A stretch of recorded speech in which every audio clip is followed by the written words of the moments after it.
Okay, good afternoon, everyone. We are on the record. Today is Monday, June 14th, 2021. This is a municipal caucus of the Municipal Council.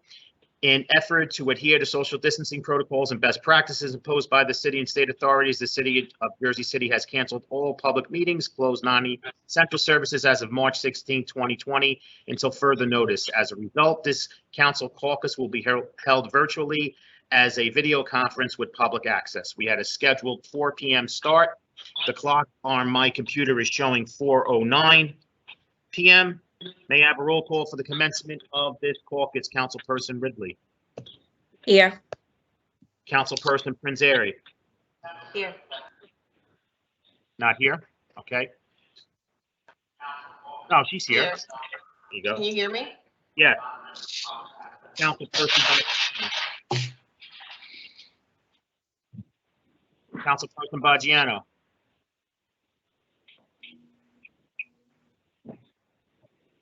You're on mute, Rich.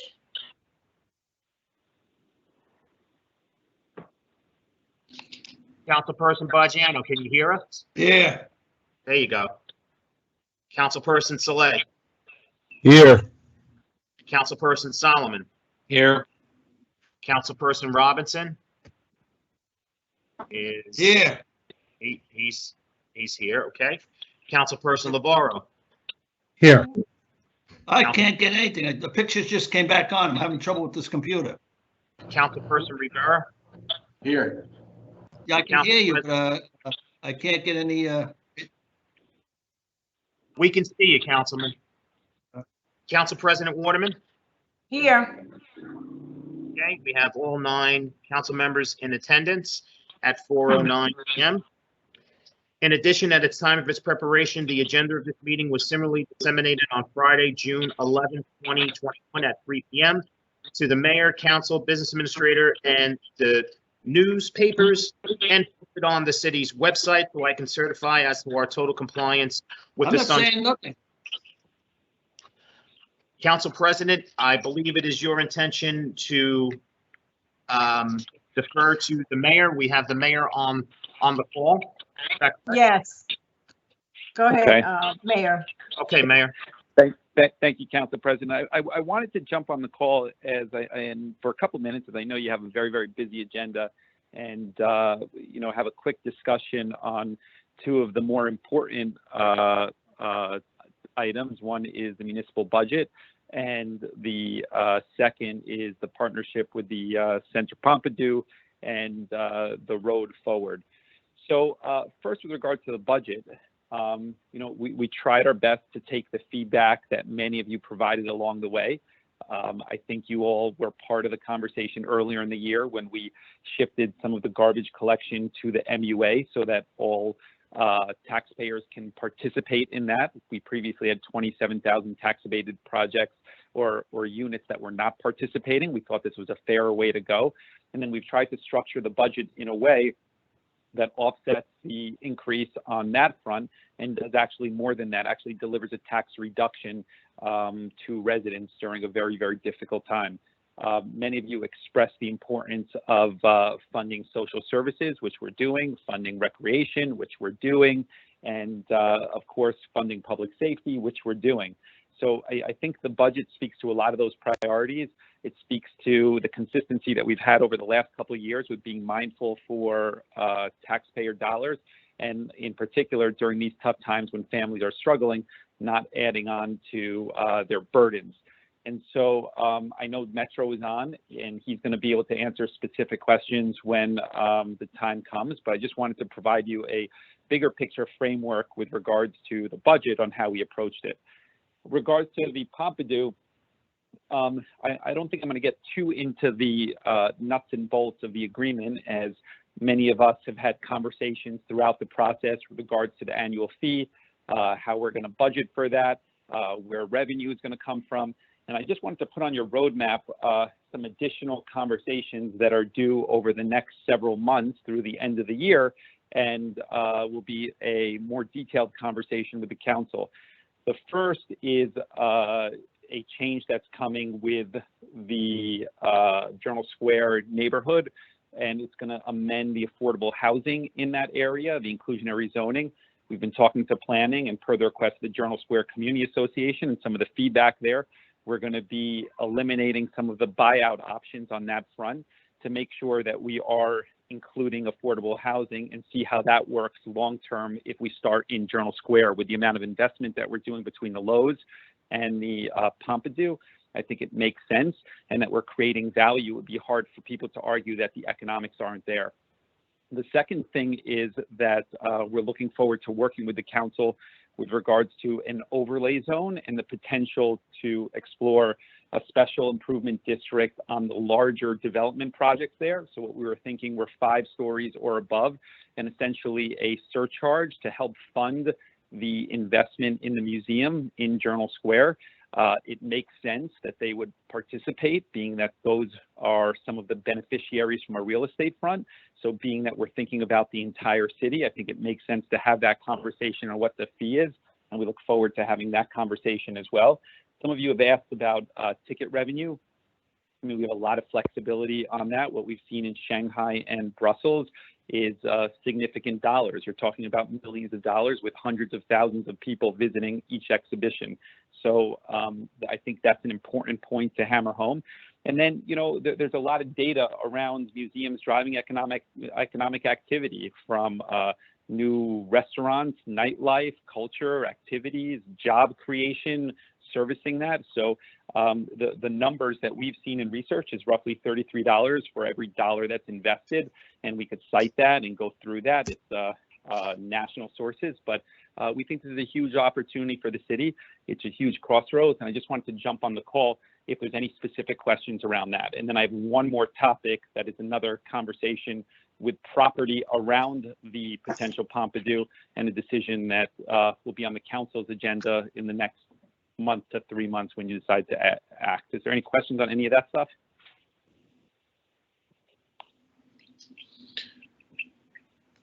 Are we opening this up for discussions about the Pompidou? Yeah, You have a specifics question? Go ahead, Rolando. Yeah, because there's another component, Rolando, with regards to the county college, but I didn't want to mix them up. So I do want to put it on the council's screen, because this is also going to be another decision that's going to be on the horizon before the end of the summer. But go ahead, Rolando, specific to that front. Specific to the Pompidou, Mayor, thank you for your outline on that.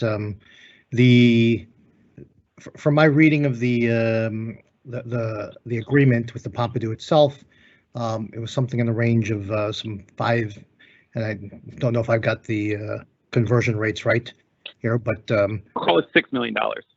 $6 million annually as a fee to the Pompidou.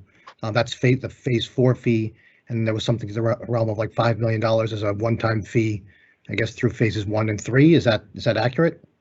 Yeah, because there's a scaling up, obviously, with consulting and with access to their collection, with programming, so that gradually scales up between phase 1 and phase 4. And we're pretty comfortable with budgeting that we're going to be able to afford that. And when you factor in, like I said, the ticket sales and the opportunities for surcharges around there, and the unique opportunity this presents as an economic driver, we think the investment is relatively small relative to what the city gets. Okay. So the phase 4 fee is the annual fee that going forward for I think it was 5 years, is it? Yeah. 5 years. And and normally, Rolando, just on that 5 years, it's an important point is that everywhere in Shanghai and Brussels, it's 5 years, same structure, with the hope of a renewal. So with both sides hopefully moving in that direction, but everywhere around the world they've done this. The 3 other locations is 5 years, so it's consistent. What's the does that include the actual operational cost of the Center Pompidou in ex-Jersey City? No, there'll be some additional cost to that as we build out the programming and as we build out the structure to what we want to do. So we have some ranges on that, which we're pretty comfortable with based on what's happened in other museums. We've done a lot of research around that, and I'm happy to get you some of that information. If I could get some of that information, that'd be helpful. Yeah, I think, and one thing that's very clear about museums like this is that It attracts a great deal of philanthropy. I think that's no secret. You see that everywhere around the world, and this would be no different. So yes, there is an investment from the city, but I think the economic benefits far outweigh the initial investment. And I think the opportunities that present itself for the city to minimize the expense of the taxpayer is very relevant to this, because it's a unique opportunity for us. So when you talk about the ticket sales, how we approach that is a conversation that we'll obviously be having over the next year. And then that special improvement district on the larger buildings in a tighter radius around Journal Square, also a conversation which will offset a lot of those costs. And then the philanthropy, of course.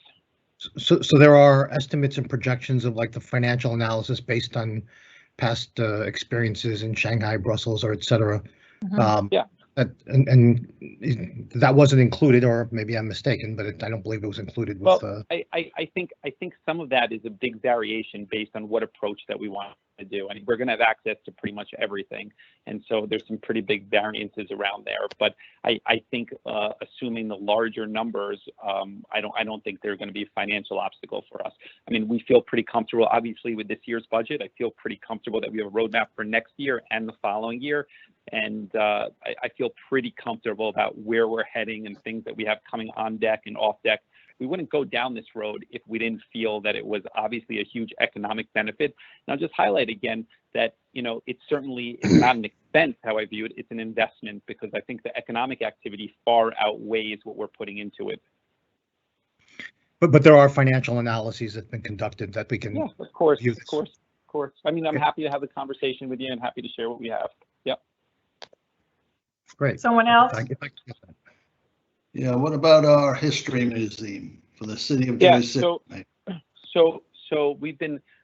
So two things on that. One of the important things to the Pompidou was incorporating Jersey City local artists and youth programming. It's something that they've certainly learned from their partnerships in other cities. It was an important part of our conversation here. I think I expressed this to you guys, or many of the council members, when we had calls through the process, and that's certainly going to be part of what we're doing. With regards to the Jersey City history front, the conversation that we wanted to have with you was something that broadly, I think Rich and I were on an email on, with regards to turning the Apple Tree House into more of a museum focused on that. We've moved out most of our offices, and I think that if they're not all out, they're going to be all out in the near term. And I thought there was an opportunity to overlap, whether it be with the Jersey Room or doing it ourselves via cultural fair, something that's specific to Jersey City history and a museum on that front. I think it would make a lot of sense. I think that the space is very fitting for that. And being that we have that flex space, it would kind of make a natural in order to move forward on that. Okay. Someone else? Yeah, this is Councilman Solomon. A couple quick questions. First is just a very technical question. Is as the MOU reads, there's different phases that get sort of, it seems like there's additional contracts. Do those come back before the city council, or are those signed simply between the Jcra administration and Pompidou? I'm not familiar with any additional contracts, but I think that our intention is to bring everything back to the city council. Sure. With the exception of every single aspect of construction. I mean, the goal is to go to the EDA, get funding like any project, and move forward on the construction per OMA. But I think decisions as it relates, and we still own the building.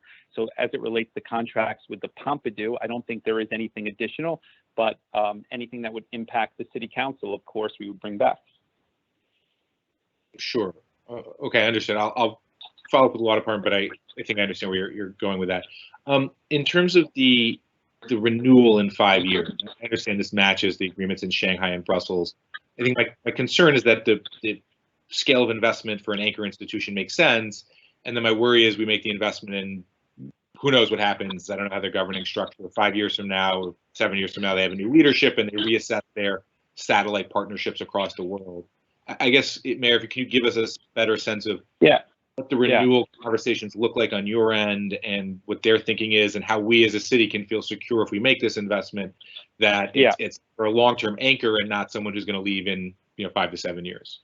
Yeah. So the partnerships for the Center Pompidou are not decisions that are made lightly. It is an extension of the government. The president of the Centre Pompidou, who was on that initial press conference, is appointed by a cabinet level position in the French government, and the president is involved in those decisions. So when we were going through the entire process, the embassy from New York did send people out. They have been involved. So it's not a decision that's a fly-by-night sort of conversation. Obviously, I can't predict 5 years, but I think that when they make a commitment like this, they're making a commitment, as I feel we are ultimately. So impossible to predict 5 years, but what I can tell you is that it's a decision that comes from the very, very senior people, not only at the Pompidou, but in the government there. And it's a partnership that everybody takes seriously for obvious reasons. So I couldn't answer specifically where we go in 5 years, but I don't think it's taken lightly. Sure. Have we gotten any commitments at the state level to put in funding to support this? No, not yet. We've had conversations there with them, but there's nothing concrete other than the fact that we've been looking for help on the EDA front to build out the space, and they've been willing to be helpful on that front, Councilman. Yeah, got it. Okay. And then but I think down the road there are opportunities at the state level. I think there are opportunities on the philanthropic levels. I think there's a lot of things, and I think that, you know, this is kind of the first step in the process, and I think that the next step as it relates to this is really kind of talking through what the governance of this entity looks like, the board structure, oversight, to make sure that it's run properly and that we're attracting proper talent to make sure that it represents Jersey City very, very well. So like those are things that we all have to work through, the 10 of us, over the next couple months as the next step of that. Right, that makes sense. So I think two more specifics, and then I have some more technical ones. I know the law department. One was just getting back to the question that Councilman Navarro asked, was the operating costs and the potential revenue projections. Could you just give us a better sense of kind of what we have and then what can be shared to have a sense of the different ranges of outcomes for the financial commitment? Yeah, it's a you know, I don't want to speak off the cuff here. I'm kind of not in the office right now when I'm calling in on this. So what I'd prefer to do is kind of have more concrete numbers, but there's a range based on what we want to get out of it ultimately, right? So what types of things do we want to focus on? And based on that, we'll drive dollars. So there's a huge range like anything else. So it would be hard to pin down the exact dollar amount, but I feel pretty comfortable that there are the tools to pay for, even if you all wanted to do the biggest program possible. Okay, got it. And the last one is just, what are the commitments around the art provided? I didn't have clarity from the agreement of what are they committing to in terms of providing art from the collection? It's full access to their entire collection. So 120,000 pieces of artwork, the largest collection of modern art in Europe. Jersey City would have full access to that collection. And, you know, the Pompidou is actually undergoing renovations for the next 2 or 3 years. So, and that was a big story in Paris. I don't know if it started yet or it's going to start, but it obviously provides a bigger opportunity that we talked about for us to get some more significant masterpiece type works here in Jersey City if we wanted to go that route. Okay. Someone else? I have Okay. two. I'm sorry, Council President. Two questions, if I may. The first could be to the mayor as well as to Councilperson Rivera and Ridley, who are on the Jcra. So I received, and the entire council received a memo in April of 2021, where they gave an update on this whole process with regard to finding a cultural partner. In that memo, the Pompidou was not identified. In fact, the memo itself had seemingly suggested that did not indicate that there was any identified partners, and I recall that it said there was no expression of interest in the RFP. That through that process, the expressions of interest or something, I believe it's called. And so from April of 2021, there was no mention of that. And I guess I would like to ask if you could speak to the idea of how we came to the Pompidou in that short period of time, and how we're here at this point where we're committing $6 million annually, potentially, or more Yep. Yeah. So I don't know the language of the memo. What I can tell you is there were a lot of substantial non-disclosure agreements signed by senior people at the Jcra in addition to myself. So there were very, very few people, even in city government, that kind of were part of the conversations. And when we started down the road of the state and the state government, there was also the conversations with regards to the EDA funding and all that. There was also conversations around NDAs and non-disclosures because of the nature of it being a government entity from France and sensitivity and all that, which I'm sure you can appreciate. I don't know the memo. You could forward it back to me. Obviously, I didn't write it, but there were points in this process where it was stop and go, where we didn't have a partner, where we had a partner, where contracts were going back and forth. So I don't know specifically what they wrote to you, but I'm happy to sort it out with you, Councilman. Great. And then the second question to Mayor Fulop, and on this agenda, we have in the ordinance the capital bond, which will commit $15 million to improvements for the Pathside building. I believe I read somewhere, or I was informed that the improvements could be $30 to $40 million in capital improvements for the Pathside. Could you speak to that? And then my last question with regard to this is, I also recall reading somewhere that Brooklyn was offered similar deal, or in another municipality or jurisdiction, I forget which one was, but that Brooklyn was one of them, and that they both rejected that. And knowing that they rejected that, or are you aware of their rejection of that, and why is this more viable for us than, say, a Brooklyn? So I don't know where you got the Brooklyn thing from, but I can tell you that this is the first I heard of it. What I can definitively tell you is that the question came to the president of the Pompidou in the press conference. He did not mention anything like that. He was asked if they ever explored a branch in North America, and he referenced 10 or 12 years ago they were in conversations with Chicago, and that was the extent of it. And they couldn't put the pieces together at that point in time. Nobody asked why. None of the media. There was plenty of international media, being that it was 12 years ago, but at no point did anybody mention that there was anything other than Chicago. So I don't know what somebody would say about Brooklyn. I seriously doubt that to be a serious, a credible source, being that they're very, very sensitive about these sort of conversations. And on the call, he did reference Chicago specifically as the only other time that they really looked at a North American partnership like this. Okay. And to the capital costs, Mayor? Yeah, I don't expect that we'll be back to beyond what's there. I mean, it still is our building. You all have been to that building, and it's certainly in need of help, regardless of what we do today, tomorrow, or in 5 years. So the goal is to restore that, and then beyond what we're putting in already dedicated on the capital front, we will go to the state for the EDA grants and hope that they're supportive on that front. That's the game plan. Okay.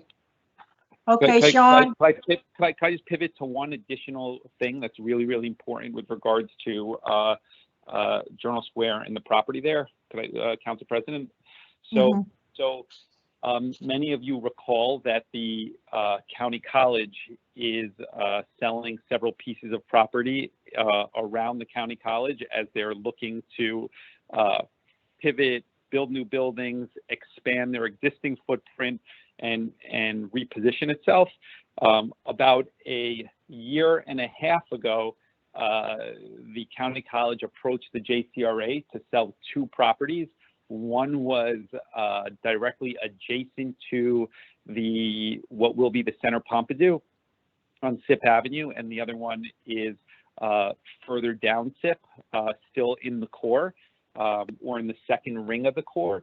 At the time, we had 2 bids, if you remember. One was for $21 million for the larger project, and I believe the second one was for $5 million on the smaller project, which was the one adjacent to the Pompidou. So a total of $26 million at that time. As COVID progressed and we started, the county college started the conversations with the developer on the larger project. So we opted not to move forward on the smaller project. The larger project, they accepted the $21 million bid, and they were in conversations around what that would look like with some of the union requirements, service union requirements, and eventually they struck a number at 18 million to sell the property. And midway through the pandemic, the developer that was going to develop that site decided not to proceed. They're already building another site in Journal Square, and they thought that they were already exposed there, and they said that they would kind of opt to not acquire the building. We've been in talks with the county college, and they approved at their last agenda an MOU for the city to have the option to acquire both properties for $16 million. They have a 3-year time frame on use of one of the properties, and we have 90 days or 120 days. I got to look at the specifics of this. We'll forward it after we have this conversation in the next couple of days to all of you, but there's a window of time that we asked for the council to have the flexibility to decide whether you want to proceed or you don't want to proceed. If you don't proceed, there's no cost, obviously. If you do proceed, we would be acquiring 2 properties at, I think, a very, very good discount, and also repositioning what we're able to do in Journal Square, whether it's expanding cultural arts or creating more affordable housing or more senior housing. I wanted to make sure that we had the opportunity, knowing that we're putting up all this dollars into culture and arts. We want to make sure that we're thinking about flexibility longer term on real estate assets. So that will probably be in front of the council in, I would say, the next month. And it's really going to be to the council to decide what you want to do with those properties. You could keep one, sell the other, which I think financially would make sense. You could choose to make the whole thing to affordable housing, which we'd have to think about what we could sell it for if we do that, but that's an option as well. A lot of flexibility there, but I think that it was important to kind of control our own fate on that. So I just wanted to put that on your radar, because that will also impact kind of the long-term plan for Journal Square there. Council President, I Yes. just wanted to, share a comment with the mayor. And it's like something that, it's being that we were talking about the commitments to the arts and education. I'd like to see a commitment to our youth programs, for cultural and arts education, for our local kids, either from this organization or from the city moving forward.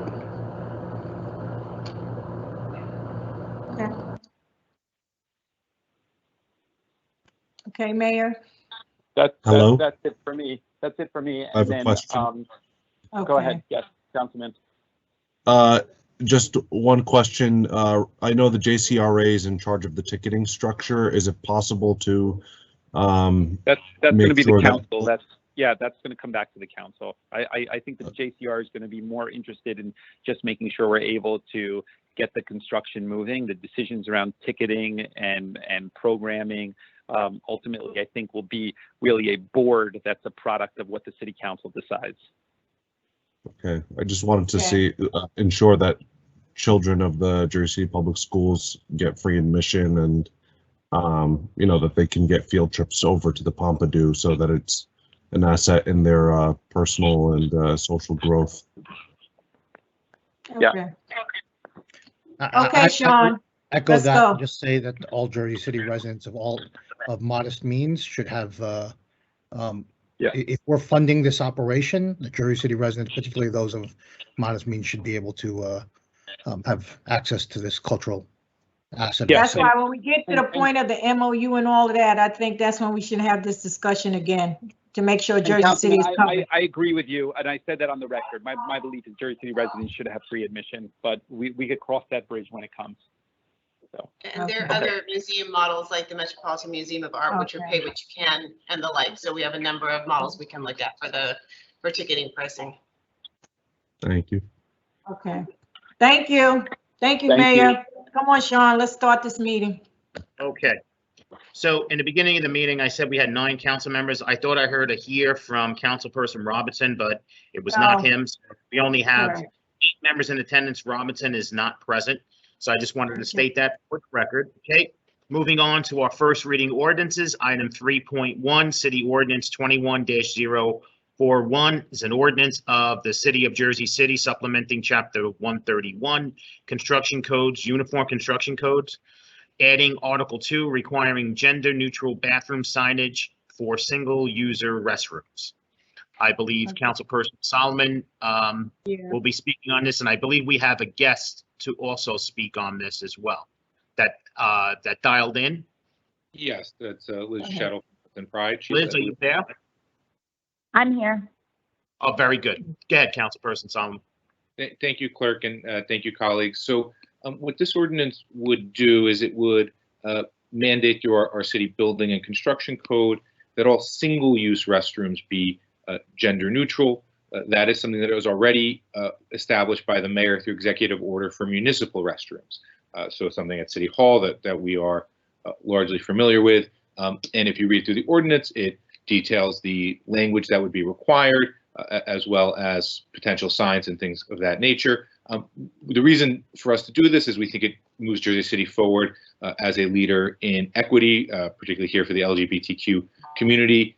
There could be, have been reported across the country, issues of safety and harassment, and we want to avoid that as much as humanly possible here in Jersey City by creating the restrooms as gender neutral. It also sends a message of inclusivity for many, many people in our city. Excuse me 1 second.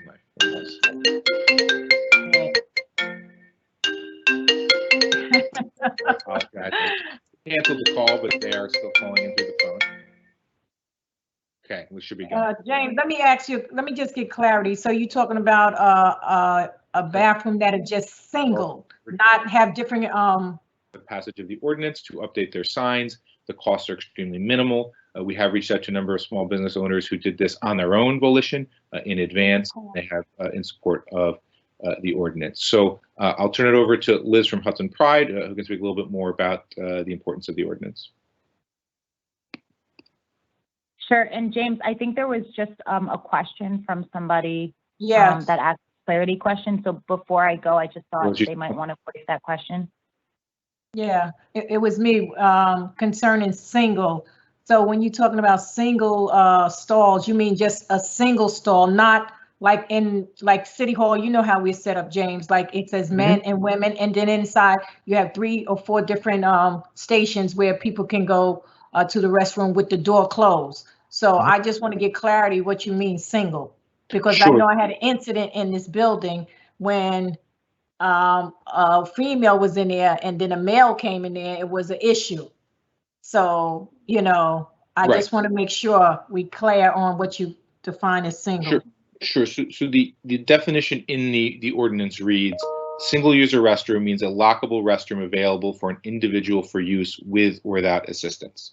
So I think the kind of key there is lockable restroom for an individual for use. Yeah, lockable. I got it. Go ahead, Liz. All right. Hi, everyone. I just wanted to say, first of all, thank you for having me here today to speak on behalf of Hudson Pride and the LGBTQ community of Jersey City. For those of you who don't know me, my name is Liz Shadle. My pronouns are she or they, and I'm the executive director for Hudson Pride Center. We are the LGBTQ community center of Hudson County, and our home is Jersey City. So I really am excited to be here to speak on the importance of gender neutral bathrooms. I want to thank James for putting this ordinance up for discussion. These bathrooms are the most inclusive option, and they bring a real health benefit to people, especially our transgender, non-binary, and gender non-conforming folks. They would greatly benefit from inclusive bathrooms. Oftentimes, our trans community feel uncomfortable or unsafe in gender segregated bathrooms, even when their right to use it is legally protected. So this means that even though in New Jersey, we do have anti-discrimination laws, for the most part, the trans community still don't feel safe. In fact, about 60% of transgender Americans across the country avoid using public restrooms for fear of confrontation or harassment and even physical assault. So in addition to that, gender-separated bathrooms limit the gender expression of non-binary and intersex individuals, where there's really no existing bathroom option that fits or reflects their identity. So overall, inclusive bathrooms really help make gender diverse individuals feel safer in public spaces and promote acceptance. And I just wanted to kind of echo what James said, with Jersey City being known for its diversity and being extremely LGBTQ supportive. This step will continue to show our community that the city is standing with us and supporting our needs, and really becoming that leader in New Jersey for LGBTQ rights. Thank you, Liz. Any questions, anyone? Do we know how Okay. many bathrooms this would impact? And I also know that in the middle of the pandemic, we changed a lot of restrooms to single use.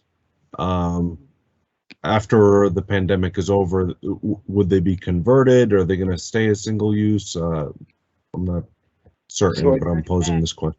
Sure. So I think the secondary question, Councilman, is sort of more of just going to be policy for each individual institution. So that would be for the BA in the city, what he would determine for our facilities as well as other individuals. For across the city, we don't have an exact number of restrooms. So we don't have an inventory, but my guesses would be in the thousands. And you're talking again about those single-use restrooms, and folks would have 60 days to implement the changes after passage, and then this would apply to obviously new buildings through the construction code as well. Okay. All right. Anyone else? Yeah, this is Councilman Navarro. I'll just begin by saying I'm fully supportive. Thank you, Councilman Solomon. Thank you, Liz, for bringing this ordinance forward. Just a couple of questions, though. I apologize, I was a little distracted when you were presenting, Councilman. You may have covered this, but how will we notify the businesses of this after it should be enacted? So I think the intention would be to work with the EDC and everybody who has sort of lists of the small businesses in Jersey City, and if it passes, then send them out and say, hey, here's the new ordinance, here's the 60-day time frame to make adjustments. Okay, and then what would be the penalty and enforcement mechanism on this?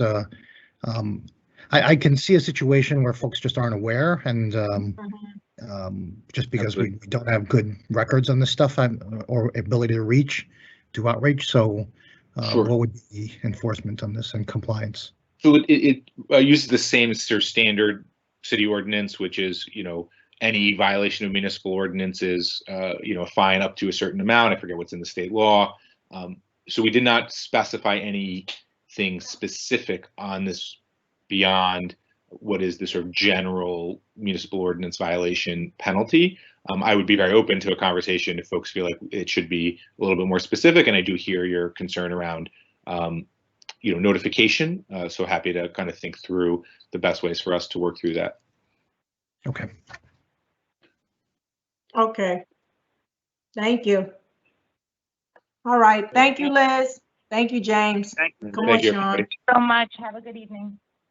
Alrighty, item 3.2, City Ordinance 21-042 is an ordinance transferring the Division of Purchasing and Central Services from Chapter 3, Administration of Government, Article 6, Department of Administration, Section 51, Purchasing, Division of Purchasing and Central Services, to the Department of Finance in Chapter 3, Administration of Government, Article 13, Department of Finance of the City of Jersey City Municipal Code.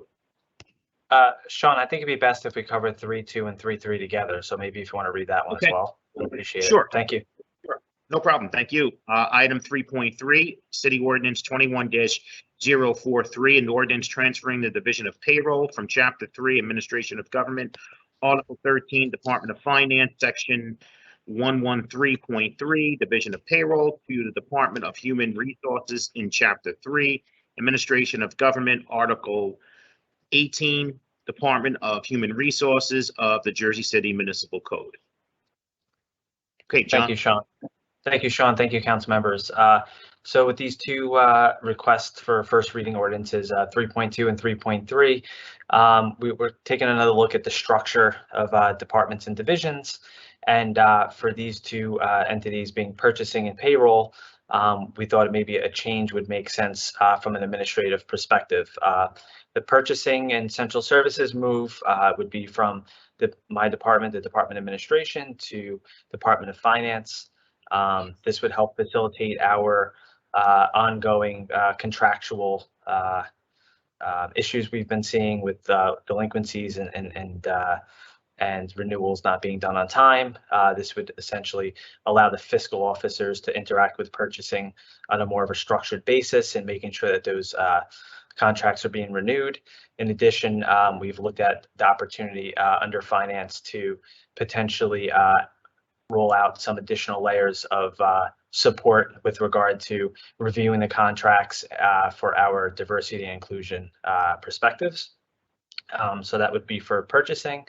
And then for the division of payroll, which was once formerly in HR, it just makes sense for that entity to go from finance back into to HR, as we are outsourcing some of the financial functions of payroll. It'll become more of an administrative division with 3 or 4 members, existing employees, kind of running it and being the middle person between the city's departments and the vendor.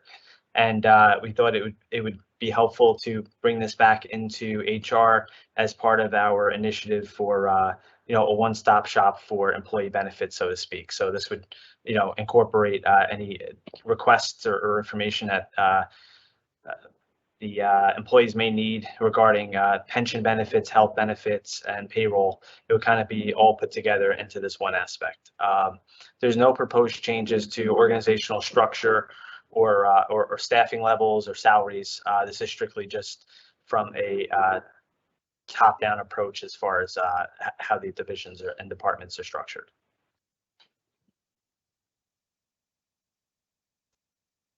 Okay, any questions? Okay. Sorry, just a question here. John, so these are just changes in organizational structure. I just want to know if substantively, in terms of responsibilities of any sort, are they outside of kind of reporting structures? Is it are there any changes elsewhere for either of these divisions? Not necessarily. Just they would be reporting more directly to a department director that would be overseeing their day-to-day operations from a different perspective, and with regard to organization, it would be just that they're interacting more closely with the respective departments' divisions, but no changes as far as the structure or leadership in any of these divisions. But no changes in their specific responsibilities, or is there? No, Councilman. Just making sure that it's more efficient. Okay. Lastly, if you can just send me a list of the employees within each division that are. Absolutely. Yep. Okay. All right. Thank you, John. Next, Sean. Yep. Okay, item 3.4, City Ordinance 21-044, an ordinance supplementing Chapter 332, Vehicles and Traffic, Article 2, Traffic Regulations, amending Section 332-9, stop intersections designating Fairmont Avenue and Storms Avenue and Hoboken Avenue and Monmouth Street as always stop controlled intersections. I believe we have Andrew. Paul Russo and Andrew Vicio on the line if any council members have questions regarding this ordinance. Any questions? Guys? Okay. Okay, thank you. Item Thank you, 3. guys. Item 3.5, City Ordinance 21-045, an ordinance amending Chapter 304, Taxation, to authorize a transfer tax and user tax on the sale, transfer of cannabis or cannabis items by cannabis establishment that is located within the city of Jersey City as authorized by the New Jersey Cannabis Regulatory Enforcement Assistant and Marketplace Modernization Act. Great. Council President, may I? Yes. Okay. So, council members, I introduced this, co-introduced this with Councilman Solomon back in the late part of last year. Had talked about leading up to the elections, the wanting to dedicate, knowing that we have a school funding crisis. All of us have been attending the meetings with the school board members, and I think they'll probably have a better sense of the depth of that school funding crisis. Obviously, it's with the $1,000 school levy tax increase on the school side, which is being offset by our reductions with the mayor's introduction of the budget today.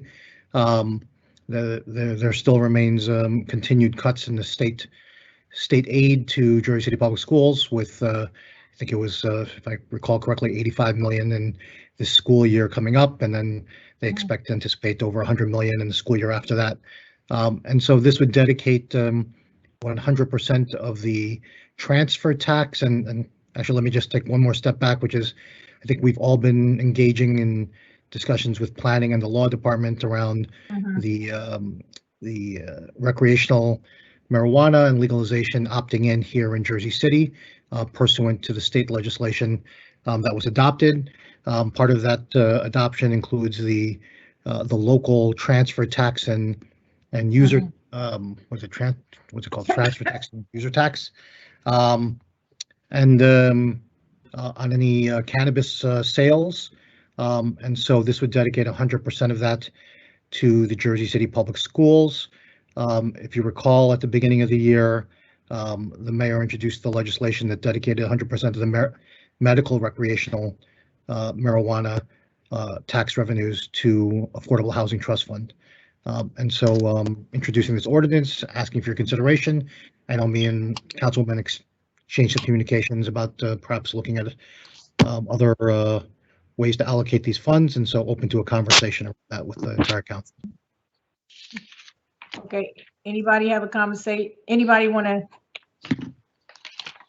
add anything? Because before I start, because I know I had a conversation with Councilman Rolando. Do we know how much 100% of the cannabis taxes is? Because, you know, it gets taxed at every level. So there's 4 levels. Do we have a rough estimate before we introduce this? I don't have estimates of that number. I've asked around if other people have it. Happy to hear what they are. But I don't have any numbers to say what that looks like. So yes, there are the different levels. What is it? Cultivator, manufacturer, retail, and what are the other ones? Wholesale. Wholesaler. Wholesale too. I had brief conversations with the law department and planning in regards to the taxes regarding recreational use. My personal opinion, I think that everything is frozen. Can you hear me? We can hear you. I can hear you. Okay. All right. I think that we would be remiss if we didn't try to add some sort of social equity package to these taxes.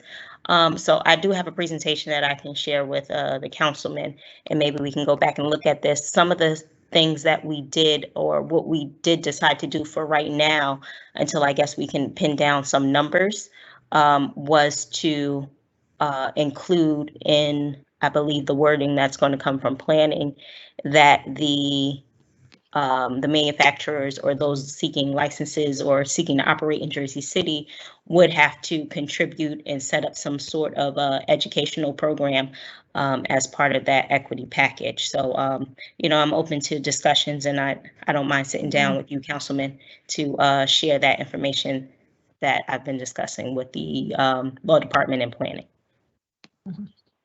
Sure. Anyone else?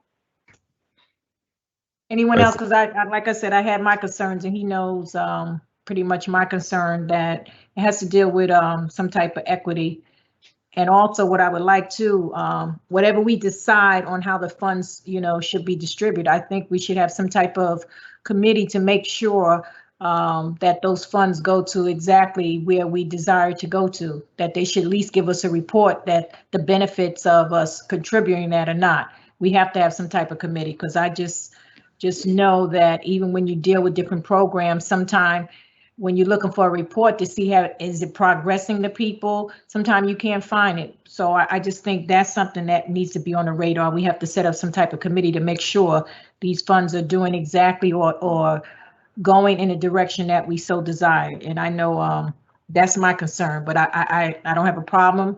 The school getting a portion, programs being created for those who was less fortunate, who's been incarcerated. That's my concern too, because the Black and brown community has been affected by this marijuana in so many different ways that some of their lives are ruined. So we have to set up something to pretty much help them too. So I'm open for conversations. Council President, also, I want to just add that we have to be specific that these dollars are reaching the classrooms and not money being allocated to administration or to administrators. That has to be specific, with it, targeting the classrooms. So, Rolando, this is something you and James put forth. So how do you want to go about this? Because we have to have a discussion, and you see Councilwoman Wrigley concern, you know my concern. And you just heard Councilman Rivera concerned. So how do you want to approach this? Do you want to meet? How do you want to set this up? It's your call. Yeah, I think, I can't speak for Councilman Solomon. Certainly we can talk offline a little bit, but I guess I would say we could certainly have some meetings and have some conversations to talk through this and all of the different things that have been already put out there on the table. With regard to kind of accountability and reporting, I think that's that's definitely doable. On the social equity, would happy to go through the presentation with Councilperson Ridley. And Councilman Rivera talked about the, so yes, we can definitely talk through all that stuff and have some meetings. I guess we just have to observe the sunshine rules on that stuff to make sure that we're in compliance. Okay. And this is Councilwoman Prinzeri, just very, very quickly. The only thing too, I think, since we're not quite sure what all of the money is going, like how big the pot of money is going to be, I think that when we're looking at this to the equity piece as well as the school funding piece, they're interrelated, but they also is an opportunity here to address some short-term goals as well as long-term goals. So I think that that's something that we should consider as well. Can I ask the law department? I know there's the opt-in, the deadline is like August 20th or thereabouts.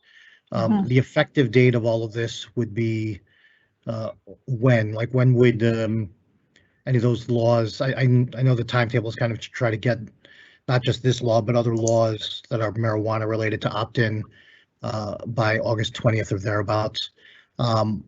Is there a target date for like when all those laws would take effect and such a, so that we can kind of just make sure we're on the proper timetable here? Yeah, I'm not certain of that, but I'll circulate something today or tomorrow. Great, thanks. This is Councilman Solomon. If I can just add a couple thoughts. I agree with Councilman Lavaro that having a sort of subsequent meeting to use this ordinance to jumpstart the conversation and then get everyone's feedback and hopefully work together makes a ton of sense. A couple of things just I think for folks to know, and everyone may be aware of this already, but wanted to add a couple pieces of information.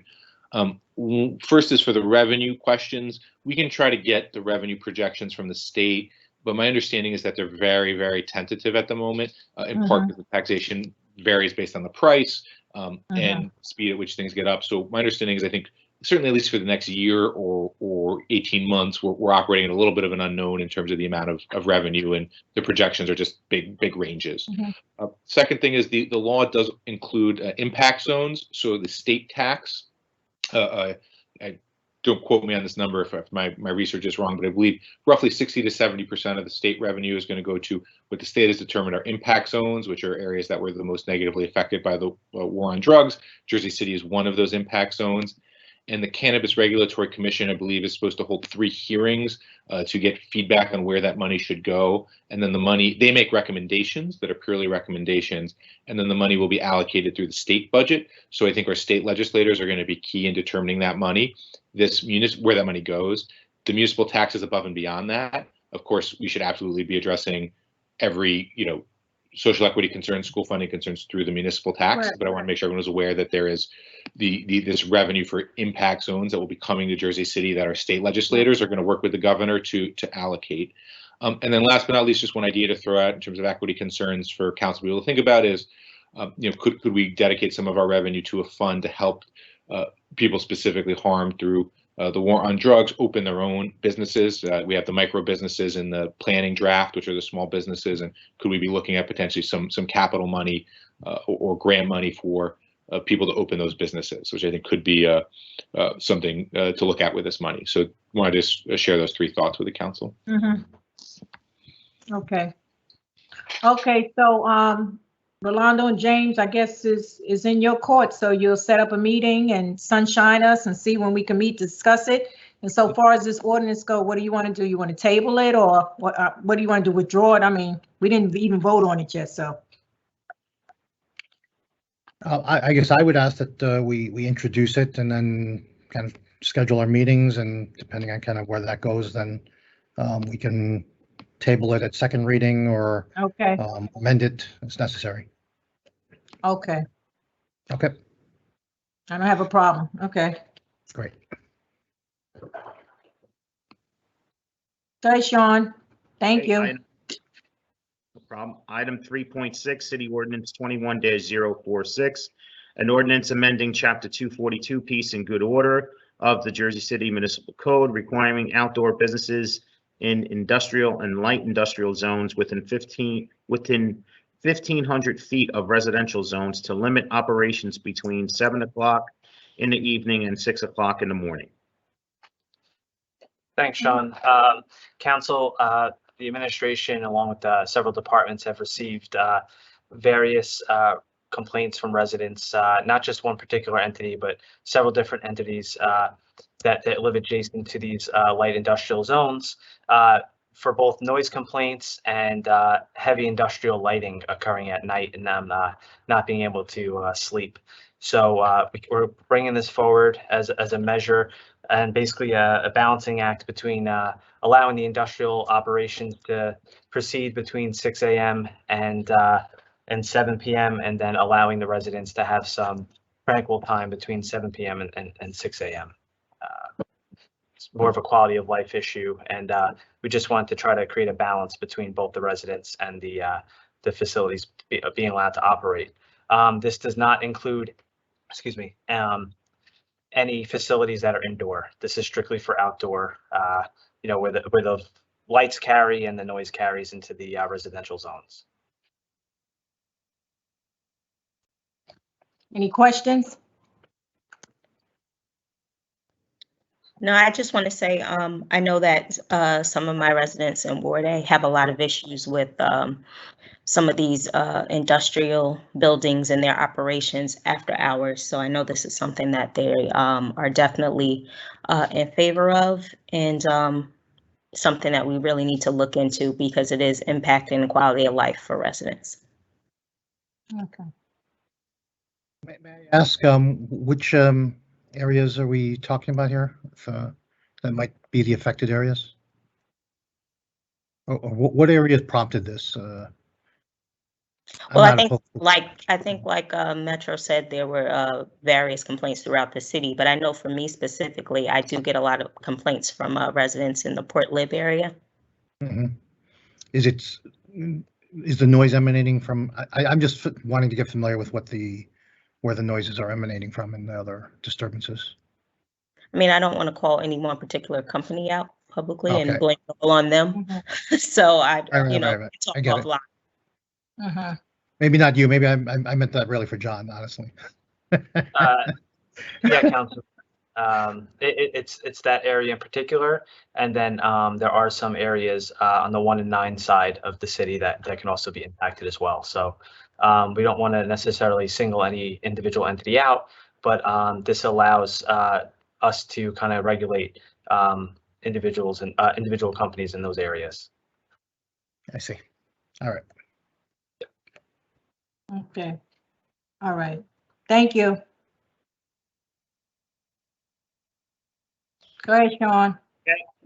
Item 4.1, City Ordinance 21-037 is an ordinance authorizing the sale of a denial of access, the sale of easements, and the sale of land in free to the State of New Jersey Department of Transportation of real property owned by the City of Jersey City, known as Block 11702, Lot 5, Block 11706, Lot 1, and Block 11707, Lot 2, also known on the DOT maps as parcels E12A, E12C, E12D, E12E, 12F, 12G, and DA12B, located near the structural supports of the Pulaski Skyway near the DJP landfill site. These are second reading ordinances. Any questions, comments on this ordinance?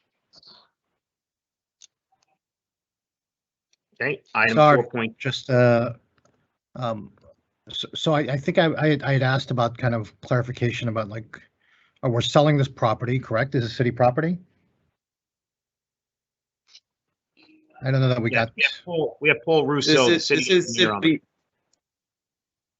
city property, and then there's also easement. So we technically own everything under the bridge, but there's nothing that the city can do with it. We can't build on that land. It's really not usable space for us. And then everything 20 feet outside of the edge of whatever's under the bridge is technically easement. Again, we can't do anything with that easement space that's 20 foot outside of the edge of the bridge. And this came up with the tax assessor and with the previous BA and with John, because they are doing work on the Skyway in the PJP. So they need to go through us for access, and the city, instead of owning land that we can't do anything with, DOT has agreed to purchase it. I got it. Can you just, Paul, maybe I can just talk to you offline. Where is this exactly? And maybe you can just discuss that with me afterwards. Sure, I'm happy to discuss it with you afterwards, but it's on the PJP site near 1 and 9, near the Hackensack, and there is a map on the later pages in the PDF, but I'm happy to send you additional information as well. Yeah, I can't decipher from or this map where we're happy to make it clear, Councilman. Okay, thank you. Thank you, Paul. Thank you. Of course. Go ahead, Sean. Item 4.2, City Ordinance 21-038. It's an ordinance acknowledging the transfer and assignment of property known as 16 Bennett Street, Jersey City, aka Block 20702, Lot 660.01, and consenting to the transfer of the tax exemption held by 16 Bennett Street Urban Renewal LLC to 16 Bennett JC Urban Renewal LLC pursuant to Section 9.1 of the Financial Agreement and NJSA 48:20-22 of the Long-Term Tax Exemption Law. This is Councilman Lavarro. Is the attorney with the client, Jonathan Gittleman, is he available? They were not asked to come. They came to the caucus meeting for the questions that were being asked of them. They weren't asked to come to this meeting. Okay, I mean, I had asked a number of questions. I only got a handful of responses, but I think most of them were directed at the administration. I did get a text from him and this afternoon saying that he wanted to have, and I'm just quoting him from my text message that says, wanted to have the consent request for second reading carried, I'm not really quite sure what that means. I interpret that to mean tabled or not tabled, carried over to the next meeting. But I'm not trying to put words in his mouth. That's why I asked if he was here. He also said I didn't get an invite for the caucus meeting. I wanted to have the consent request for second reading carried. Maybe somebody can reach out to them and get clarification on that. I did have a number of questions. I didn't get responses with regard to it. Most of it had to do with compliance, not for Mr. Goodleman and his client, but for the developer and their tax abatement that they currently have, and they're compliant with those agreements. Councilman, this is Norma Yes. Garcia. How are you? I'm not, by no means am I taking the place of the attorney, but I know that some of your questions regarding the affordable housing units were sent to Gigi from the division director, Gigi Gazon, and she had a compliance verification that ended up with me because Amy Foreman had done some work on it, and it's from Leonard James, the project manager. I don't know if it was forwarded to you, and it addresses I guess it has 4 parts that basically concludes that there's 6 affordable housing units that were designated as moderate income.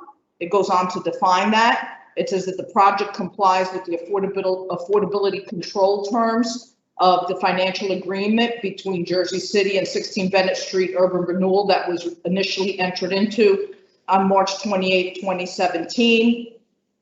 That there's been no change in the ownership or management of the project. The owner has and will continue to comply with all the requirements and regulations of affordable housing within the Jersey City Municipal Code, and that the project has some administrative deficiencies, but they're working to cure those. And as of this date, they're missing verification documents on a couple of incomplete tenant files. I don't know if you received this or not. I just basically summarized it for you. There's not much more, but I thought this was in response specifically to your questions. I don't know if you have more or you still need the attorney. I just wanted to put it out there because I do have it. If you have that, that'd be great if you could forward that over. I don't believe I have that document in particular. Okay. I have a couple of other documents. I'll scan it and send it when the meeting's over. Is that good? Okay. That'd be great. Thank you. Okay. All right. Okay, Sean. Okay, item 4.3, City Ordinance 21-039. An ordinance of the Municipal Council of the City of Jersey City adopting amendments to Chapter 3, Administration of Government, Article 6, Department of Administration, concerning the implementation of the procurement programs of minority women, veteran, LGBTQ, and disabled-owned vendors.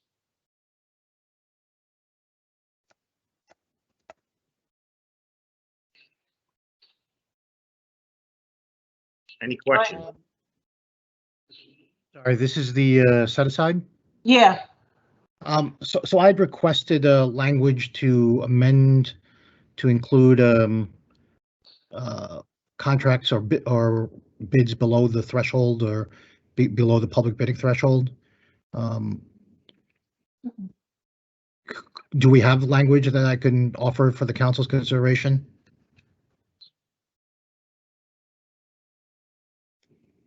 Who did you This is send to it the law to, department. Rolando? I'm sorry. What's that? Who did you send it to? I didn't send it in writing. It was at the last caucus or council meeting. If you recall, I was talking about the idea that it was below thresholds and how we could include that. And then there was kind of like, well, I don't know if we can do that. I don't want to, I'm not quoting anybody here. I'm just saying that was kind of the response. And I'd asked at the end of that to just say, can I just get some language drafted that would amend this to include those things below threshold. I'd still like to offer that to the council for consideration on second reading here, if we can do that. To the law department, could we draft something to an amendment to include contracts below the public bidding thresholds? Yeah. It's very broken up. I don't know if Peter's on or not, but happy to do it. Could you just put it in a short email? Sure. Okay. Okay. Sean, can you hear me? Okay. Joyce? Yeah, I can hear you, Rich. Yeah, my computer went dead. I'm waiting for somebody to come, just won't let me on. Just went dead Okay, on but me. we can hear you though. We can hear you. Okay, Okay, okay, all right. I'm on the cell phone. okay. Okay, Sean, so he's on his cell. All right, Okay, we Sean. can hear you, Councilman. Very good. All right. Okay. Alrighty, last second reading ordinance, item 4.4, City Ordinance 21-040. An ordinance of the City of Jersey City in the County of Hudson, New Jersey, providing for various capital improvements for the City of Jersey City and appropriating $86,787,986. Therefore, and providing for the issuance of $82,448,586 in general improvement bonds or notes of the City of Jersey City to finance the same. Council, as Councilman Navarro had alluded to last time, Section 3, I believe, was missing some language in regards to street resurfacing. So I'm going to circulate language that could be amended in the second reading on Wednesday, before Wednesday, that will provide additional language that dollars are pursuant to the infrastructure upgrades of street resurfacing and repaving. Okay. Is that considered a, what's it called? Substantial? Substantial, yeah. James. Councilman, we believe that it's just an addition to the definition and not necessarily a change that would require any triggers, but we'll have law department confirm. Great. Thank you. Thanks. All right. Okay, Sean. Okay, so next we will have a public hearing on the 2021-2022 Central Avenue Special Improvement District Assessment Roll and Budget. Also, not on the printed agenda, but we will be having a public hearing on the application for public improvements to Leonard Gordon Park. It's a Green Acres application. I believe Brian Weller is on the call. He can explain a little bit why we're having a public hearing, why it's required. And we are going to have a slight little tiny presentation at the council meeting before the public hearing is conducted. Brian, are you there? Yes, I'm here, Council. Brian, can you just go over like the reason why we're having a public hearing? And Yeah, it's very simple. It's a requirement by the state NJDEP Green Acres. They want to make sure that there's full transparency and that everybody has a chance to see what the proposed improvements are going to be. It's really just a square filling exercise. I do have a little presentation if you'd like me to go through it right now. I was told to go very fast. So correct. If I can share my screen real quick.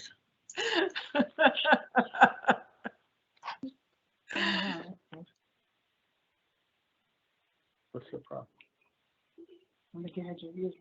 Huh?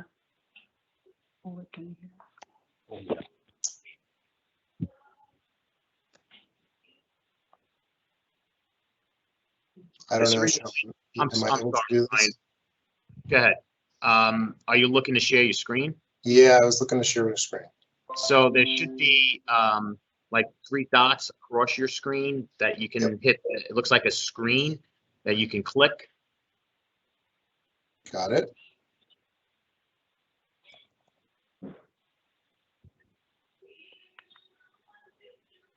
I'll put this on silent. And it should say, you should be able to share your screen once you do that. You just got to select the screen that you want to share. No, it's not coming up. Hmm. Do I need to request control first? If that's an option, do that. Okay.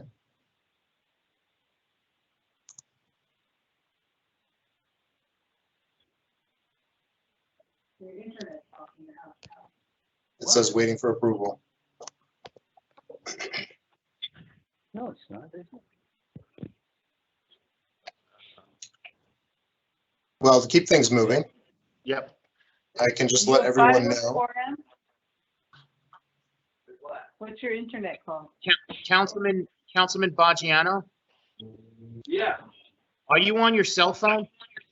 Yes. yeah, but the So- internet is off in the house, and that's why the computer went dead. Okay, so while you're on your cell phone, if you don't mind, if you can just put your cell phone on mute while It is on mute. your cell phone. Okay. All right, it's on mute. Can they still hear you? Sean? I could still hear you. Oh, hey, look, it's on mute then, Joe. Yeah, it is on mute. That's very weird. Can you hear us? I Yeah, we still can hear you. Yeah, it's on his side. It's on mute. That's very weird. Okay, Let me show maybe this off. maybe just bring the phone away from anyone that. There you go. There you go. Thank you. Go ahead, Brian. I apologize. Oh, no, it's quite all right. How about if I just talk everybody through this right now and then we'll Yeah, have I it guess back so. for the meeting. NJDEP Green Acres Program Urban Park Initiative Grant for $500,000. We have in the capital budget improvements to Leonard Gordon Park, and working with the Leonard Gordon Park Conservancy, Friends of Leonard Gordon Park, Councilman Slay, and Mr. Richardson with the Mayor's Office, we have come to agreements as far as what the Phase 1 safety improvements will be. And primarily they are improvements to pathway circulation, stairway reconstruction, including lighting on the rails, under rails, as well as comprehensive ornamental lighting throughout the park as part of this first phase to make people feel more comfortable and safe in the park for extended hours. Okay. Thank you. Some questions, anyone? No? Okay. John? We're doing the restoration of the bear and the buffalo as well, right? Or is that, That is, we're going to put that in as an alternate so that we can get the first phase fully funded, and then we'll see what kind of bid results we get when we put it out. It's kind of specialized yeah. construction work there. We can't have people that build roads trying to work on those. So we'll see. We're gonna put it in. Okay, thank you. Yes.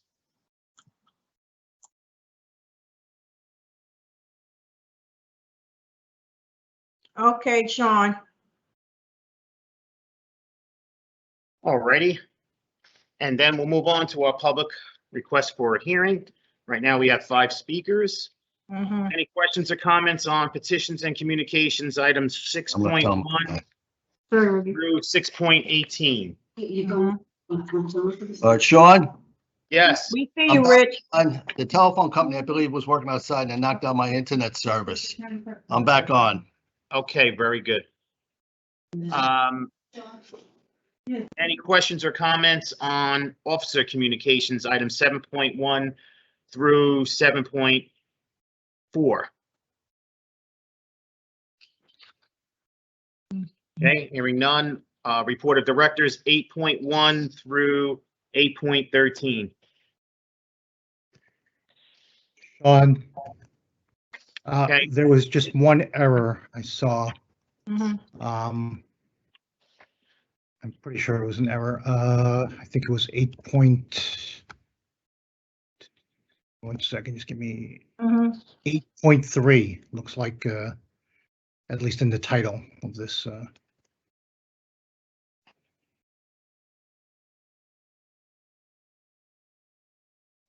It's saying that Mr. Stoll's term, it should say Mr. Brown's term will expire on June 30th. I'll make that correction. Was that the correction that you were referring to? Yes, it's either Mr. Stoll is being It's Mr. appointed or Brown. Mr. Brown is It's Mr. expiring. Yep. Yeah. My apologies on that. No We worries. do have, if there is any questions regarding the Central Avenue Special Improvement District that I mentioned earlier, we do have the president on the call. If there's any questions regarding the Central Avenue Special Improvement Assessment District assessment role or budget. I didn't think there were any questions. That's why I just moved on because I would have had a question from one of the council members. Just wanted to throw it out there. There's any questions for her? Okay, thank you. And then we have claims and then our resolutions. First resolution, item 10.1, City Resolution 21-428. It's a resolution introducing the calendar year 2021 municipal budget. Thank you, Sean. As many council members have been through this process before, this is the official handoff of the proposed plan by the mayor to the council. I've already spoken with council president. We'll be shortly scheduling all of our divisional and departments budget hearings. Expect long periods of session going through each line item, but this is just a broad overview of introducing the budget to the council, and now the handoff begins in the process of the council of reviewing and moving towards adoption. We also have Kyle Greaves on the call, our budget director, if there's any particular questions as an overview. Can you just give us some highlights here on the budget and what's being introduced? I know the mayor did go through some of it, but Sure, Councilman. Some of the stuff that we're eager to discuss is the full expansion of recreational programming for the city and the youth back to its original levels pre-COVID. While we are experiencing a tax reduction, we will not see any layoffs or any vast employee changes. We do have dollars allocated to cover all of our pandemic associated needs pursuant to COVID testing, our initiatives around food insecurity, and of course the vaccine programming. In addition to that, we will continue our cultural affairs events and all of those types of initiatives that we will bring back in the wake of the reopening. Kyle, I don't know if you have anything else to add. That was pretty much a majority of the major items. I'm going to be circulating everything, obviously, upon approval of the resolution, all the department detail, and kind of outline those things that John mentioned for you. So you have those exact figures. And another thing, we'll obviously have our revenue presentation, so we'll go through those items for you as well, so you can see the impact of COVID and kind of how we're rebounding and making those recoveries in our revenue items. We'll go over the abatements, and we'll make sure that cover every aspect of the revenue side of the budget. And outside of our department budgets, obviously we have those statutory expenditures and debt service, capital improvements. So I'll make sure to get the council all that information upon approval. And but if you have any questions specifically about figures before Wednesday, I'll be happy to share that information with you. So John, Kyle, I don't know who would like to answer this, but I'm just going over the press release that was issued by the administration on some of the highlights in the budget. So it's talked about the fully funding the recreation and youth development. Is that restoration to 2019 levels, or is that or more than 2019 levels? Let me get that exact figure for you. I believe it actually might be a little bit more, but at minimum we're at least at that 2019 level for sure. But I'll get you those exact figures. Great. In the memo, in the press release rather, it mentions a number of the capital improvement costs, which I mean that's not part of this budget in of itself, other than kind of the payment for the bond. So you're anticipating these bonds costs within this budget? Is that right? That's a 5% down payment on any money that we're bonding for. Right. And I didn't ask this during the second reading, but can you so there's a breakdown for each of the annual costs for the bond in this fiscal year budget, the down payment, right? And then there's the anticipated annual payments over the life of that bond for each of the different categories, whether it was the parks, the streets, et cetera.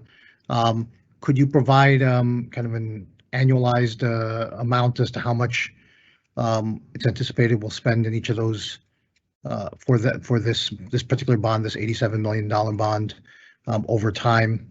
And I don't know if that's fixed over time for all, or if they vary based on the life of the items. Can you speak to that? Sure, Councilman. So we'll be happy to provide that. The numbers will obviously be estimates, as we still have to go to market and determine what the interest rates are and see where inflation is in the future. What I will add is that I don't believe we will go to the $86 million up front. We're going to authorize the $86 million if the council were to approve it, and draw down as needed in allotments that would make sense for the purposes of the dollars and not having to accrue interest payments on dollars that are sitting in the bank, so to speak. So I'm happy to give that to you as if we were to issue it right away, and then what it would look like if we issue 2 or 3 series of those dollars. And of course, we could do it by section, as you mentioned. Great. Is the vaccination contract part of this budget, or is that within grants, or how is that covered? It's currently a liability that is being covered through a FEMA program. So basically, what we have is an account set up that we're charging these dollars to, and then it'll either be reimbursed or remitted through FEMA. And that's incorporated in this budget? Correct. I don't have any other questions if anyone else has. Okay. Anyone else? Okay, thank you. Oh, I'm sorry, one last thing. Budget hearings. My apologies. Is this published online? Constituent asked if this budget is currently published. The budget should be attached to the agenda. Yeah. And once you guys, assuming you approve the resolution, we'll upload the approved resolution onto the financial reports section of the city. Got it. Okay. And Councilman, I know there's some residents that request this information be provided via Excel. We're happy to do that. We just want to make sure we go through the process of allowing the council to review it and approve it prior to making any public documents available. Noted. Thank you. Okay. Thank you. Item 10.2, Resolution 21-429 is a resolution authorizing refunds due to overpayment of the payroll taxes by Club Metro USA. Thank you, Sean. No affiliation. No affiliation, council. Simply put, they did a review and they amended that they made an erroneous installment of approximately $500 in payroll tax in the third quarter of 2019. They provided the documentation and they're asking for it to be remitted back.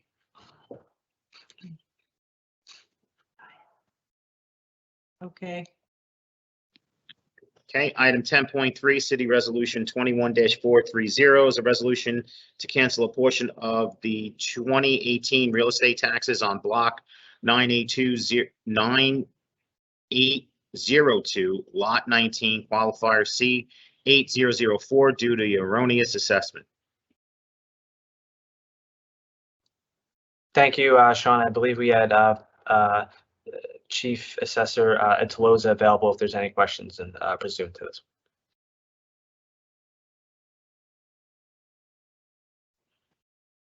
Okay, Sean. Item 10.4, Resolution 21-431 is a resolution authorizing refunds due to overpayments for property tax accounts.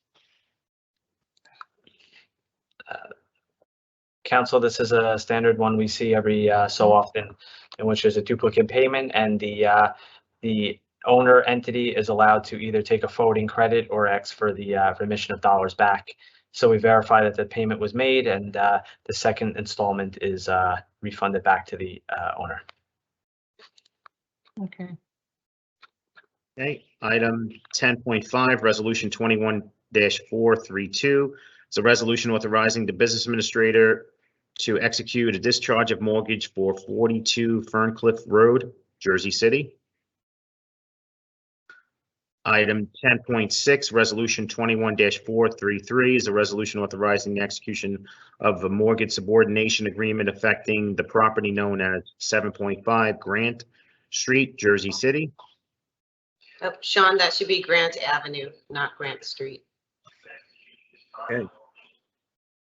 I will correct what's on the agenda, and I'll take a look at the resolution because we kind of take it right from the reso, so maybe the resolution is not correct as well, and I'll make sure that correction is done.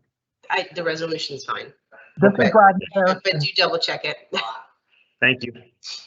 Yeah, well, the typo in the heading on that, but in the reso itself, it has Grant Avenue instead of Grant Street.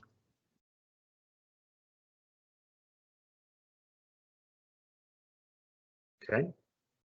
Item 10.7, resolution 21-434. It's a resolution authorizing the business administrator to execute a discharge of mortgage affecting real property located at 85 Roosevelt Avenue.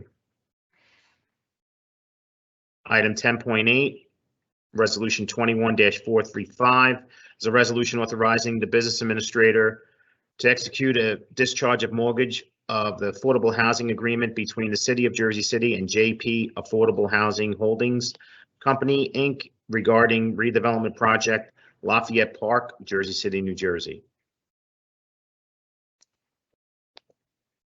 Item 10.9, resolution 21-436 is a resolution introducing and approving the 2021-2022 budget of the West Side Avenue Special Improvement District and directing the city clerk to publicly advertise the budget and schedule a public hearing, and directing the tax assessor to prepare an assessment roll of properties within the district based upon the budget.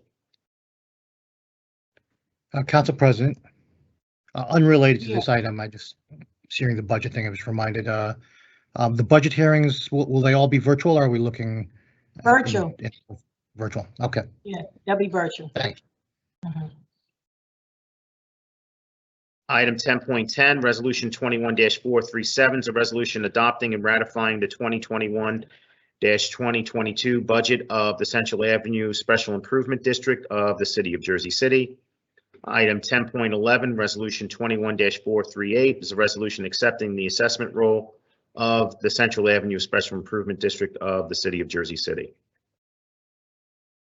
Item 10.12, resolution 21-439 is a resolution amendment to the City of Jersey City Jcra cooperation agreement regarding Berry Lane Park.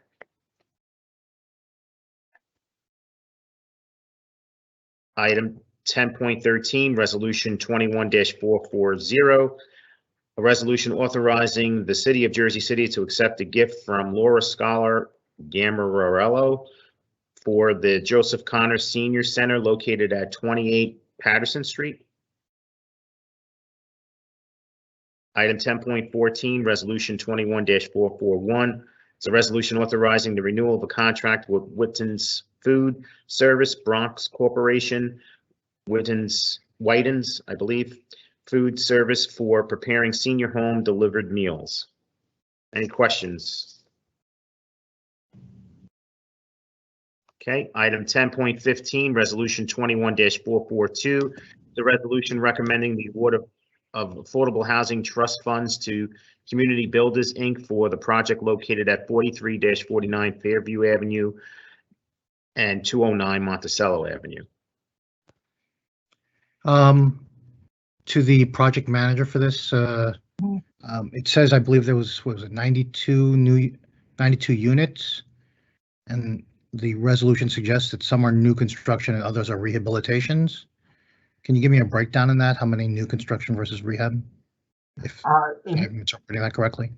The unit, now all 92 units are newly constructed units. 50 will be affordable for persons up to 65% AMI, and there'll be 42 market rate units. Okay, so there was no rehabs involved in it? No.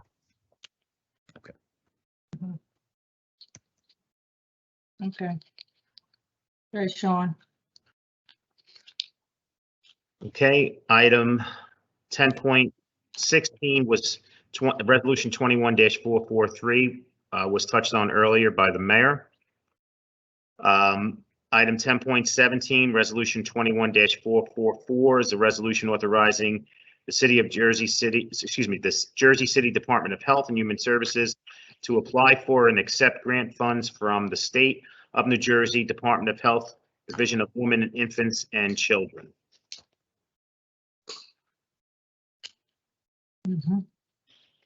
Item 10.18, Resolution 21-445, a resolution authorizing the city to enter into agreements with Hunger Free America to share costs for AmeriCorps Vista volunteers to conduct summer hunger relief work.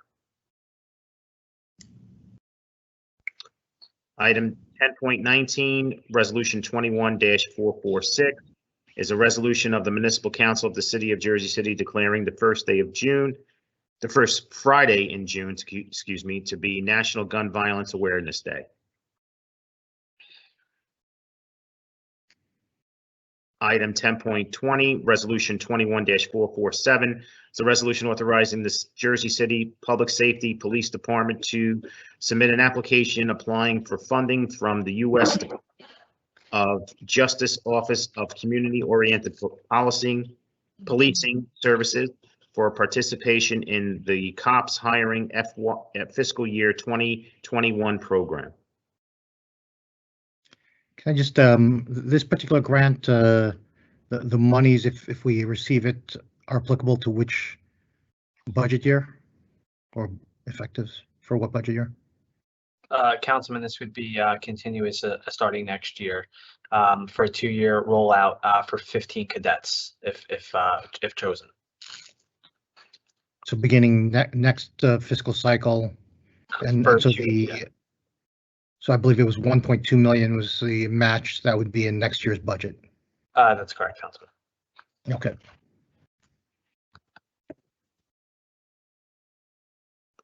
Okay, item 10.21, Resolution 21-448, resolution authorizing the award of a contract to Gold Type Business Machines for the purchase, delivery, and installation of Vigilant fixed LPR Reaper HD cameras through the New Jersey Cooperative Purchasing Alliance, Bergen County Coop for Department of Public Safety, Office of Emergency Management.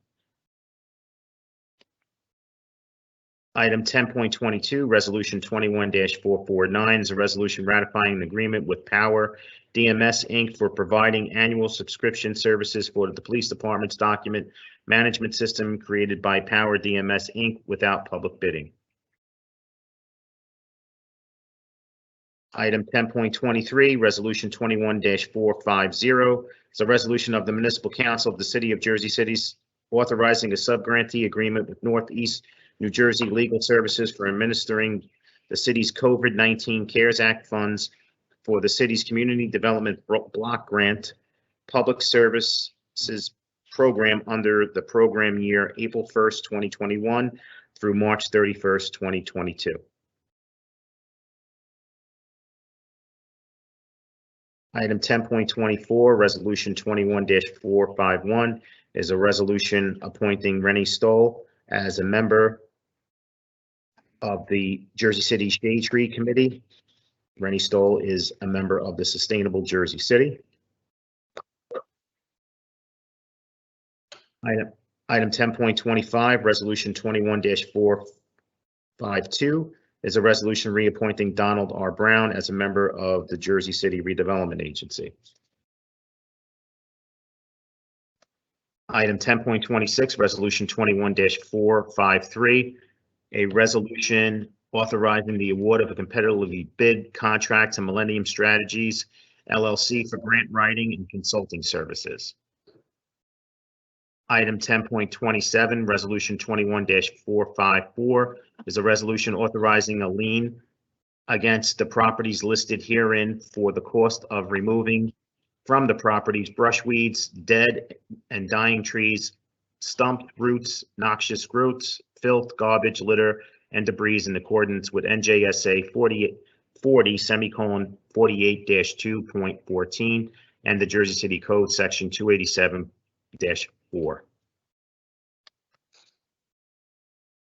Item 10.28, Resolution 21-455 is a resolution authorizing the award of an open-end contract to United Sales USA Corporation for custodial supplies for the Department of Public Works Division of Recycling and Enforcement. Item 10.29, Resolution 21-456, resolution authorizing the renewal of an open-end contract with City Electric Supply LLC for electric supplies for the Department of Public Works Division of Building and Street Maintenance.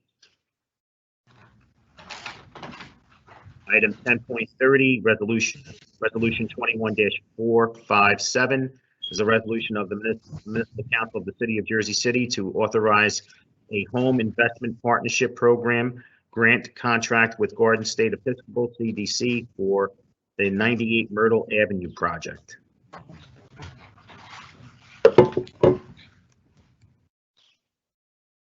Item 10.31, resolution 21-458 is a resolution of the Municipal Council of the City of Jersey City authorizing a home investment partnership program contract with Garden State CDC for 512 Ocean Avenue project.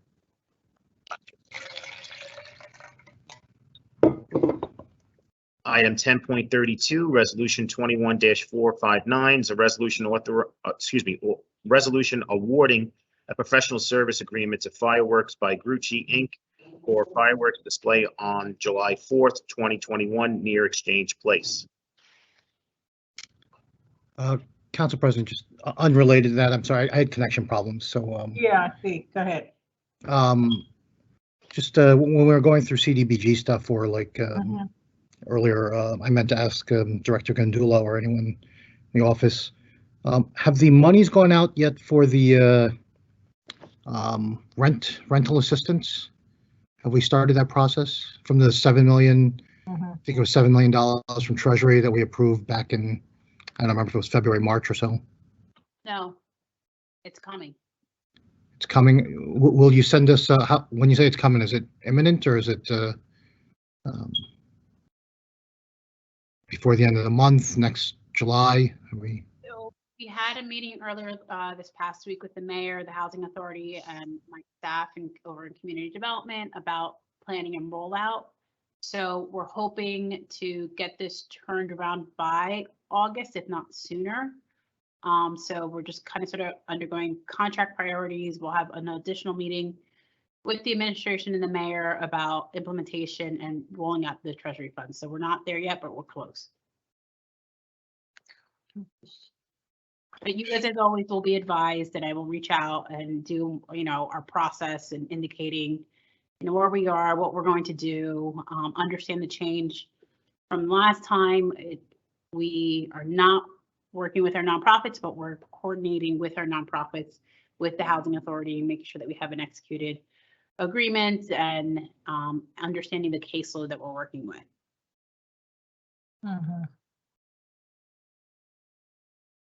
You guys are frozen. But I can hear you.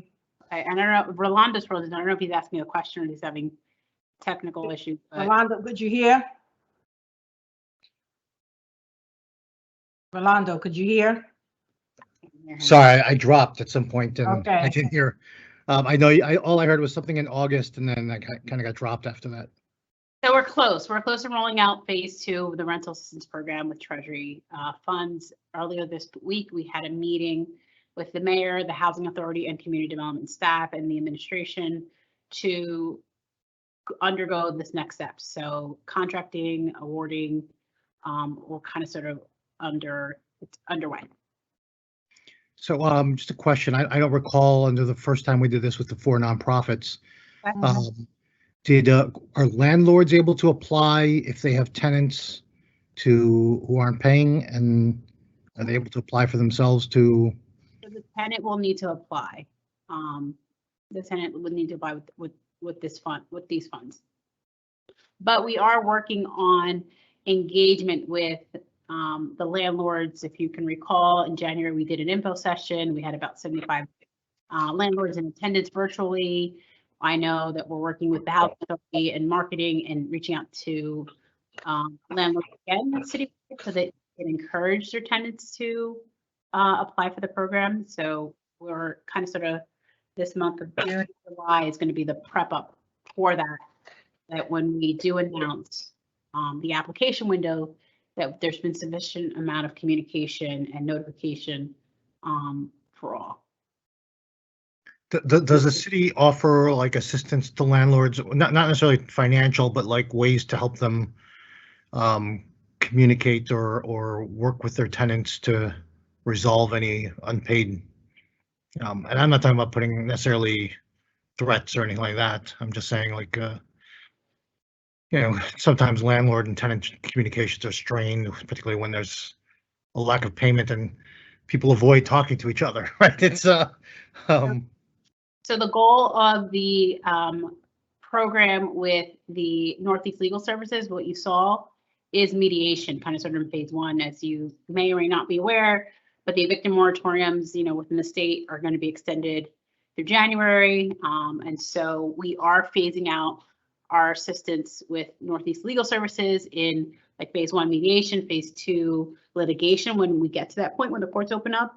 And continuing discussion in housing counseling, which we already fund, so that we can help navigate that space. But, you know, as the city and getting involved with tenant and landlord issues, that I would defer to my colleague Dinah in addressing some of those relationships and conversations from my community development and in program design. Our role is to be designing assistance programs to help the public. okay. I appreciate your time. Thanks.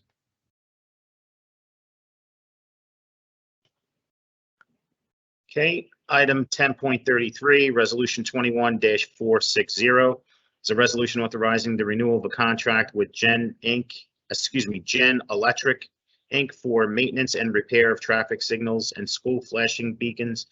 Project number 19-001T from July 1st, 2021 through June 30th, 2022 for the Department of Administration, Division of Engineering, Traffic and Transportation. Council President, can I go back to the fireworks? Just, is this just fireworks, or are we having or is the city intending to put on like a festival and sorts, and can somebody speak to that? Sure. Hi, it's Christine. Hi, Christine. So this year we are just doing fireworks, 2 barges on the Hudson River, and we are also having the Midnight Market group that does the Jersey City Night Market have local food vendors and some artisans that are going to be set up in the Exchange Place Plaza for the day. So they'll have food available from 12 p.m. to 10 p.m. And then the fireworks will go off at 9:30, and that will be a 22-minute firework display. And then as far as like traffic management and stuff like that, if people are going over there, we're gonna have full outfit out there. I mean, we always have a lot of overtime for that. So it's going to be it won't be as large scale because we don't have the concert or the carnival, the footprint that we have in previous years. So there will definitely be a street closure that we're going to put on a public map, and we're going to post that map for the public. So put out the information so people can be prepared for the closures down there. yeah, I mean, look, I don't know if in your planning, but I would anticipate bigger crowds. I think people are hungry for like getting out, like in that sense, right? So in terms of traffic management and things like that, and safety issues, just planning for that, anticipating that. My 2 cents. Off this site, and public safety is working with cultural affairs to make sure they're prepared for the fireworks. Great. Yeah. And we're also going to put out a map where you can view the fireworks. There will actually be a really wide viewing area. So you'll be able to see some of the fireworks from Liberty State Park, all the way up the waterfront, from parts of the Heights. So there'll be many different places to, enjoy the barges too. Okay. And if I could just take this opportunity to just say thanks to Christine, the Bel Canto Opera performed on Friday, and they did a great job. But I want to thank Cultural Affairs and Christine for making that possible. Thanks. Thanks, Councilman. It was a great event. Yep. Okay, item 10.34, resolution 21-461 is a resolution authorizing the award of professional service contract to Street Plans Collaborative, Inc. for the on-call transportation, planning, and design services for the Department of Administration, Division of Engineering, Traffic, and Transportation. Item 10.35 is resolution 21-462. It's a resolution authorizing the award of a contract to Red Rabbit LLC to provide 2021 summer food service program for the Department of Health and Human Services, Division of Food and Nutrition.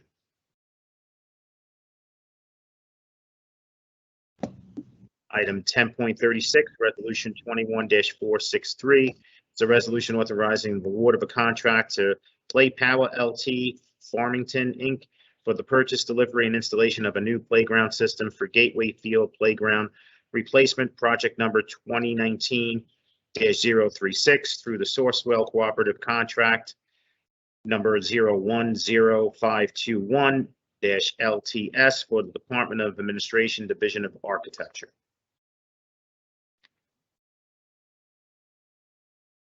Item 10.37, resolution 21-464. It's a resolution authorizing an amendment to a contract with CP Engineers LLC in connection with engineering services for Reservoir Number 3 Site Safety Improvements Project number 2019-007 for the Department of Administration, Division of Architecture.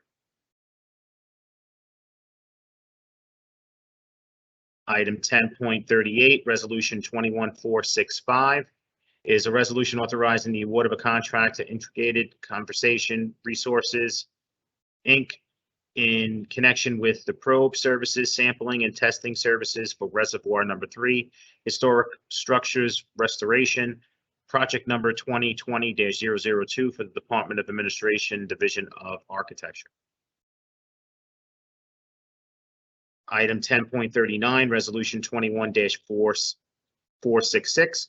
Is a resolution authorizing the award of a contract to America Ramp Company for the purchase, delivery, installation of a new skate park system for the Enos Jones Park Skate Park Replacement Project number 2021-0 for the Sourcewell Cooperative Contract, Department of Administration, Division of Architecture. I have a question on that. Is anybody here to elaborate on that on 1039? We have Brian Relish.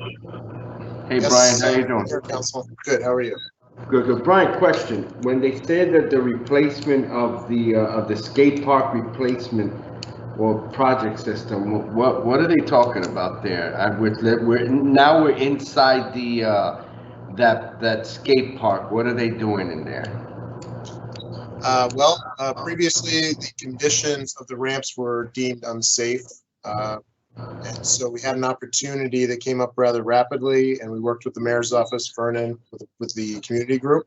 And with the help of engineering, we have repaved the surface so that it's smooth enough for skateboarding activities. And the new ramps are to just basically replace what was there that was unsafe and could not be repaired. Do you know how many ramps they're bringing? It's pretty much a direct replacement. I don't know off the top of my head. Okay. But the community was definitely well involved, and I can forward you minutes from that. Okay. I appreciate that. Thanks. That's it. Sure. No problem.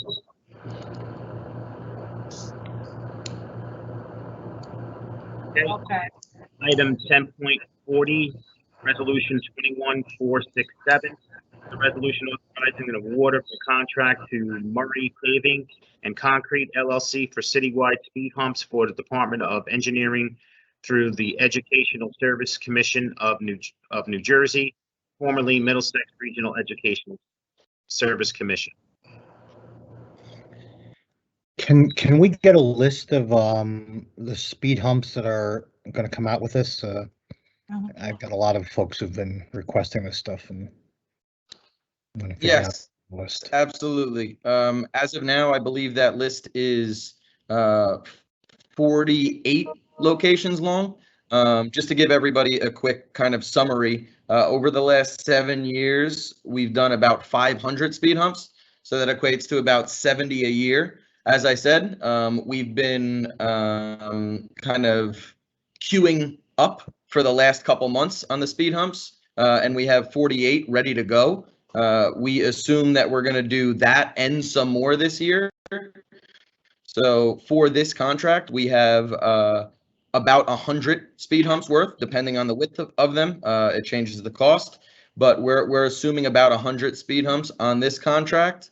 And then we also will have another contract potentially coming up at the next meeting, because this is the ESCNJ, which is the county, almost similar to like a state or a co-op contractor that's already been pre-approved by the county. We've never used this form. So we will also, as a backup, also go with the normal bidding operation, putting it out to public bid within the next month, so that we can assure, as these speed hump requests are coming up, we're able to tackle them all this year.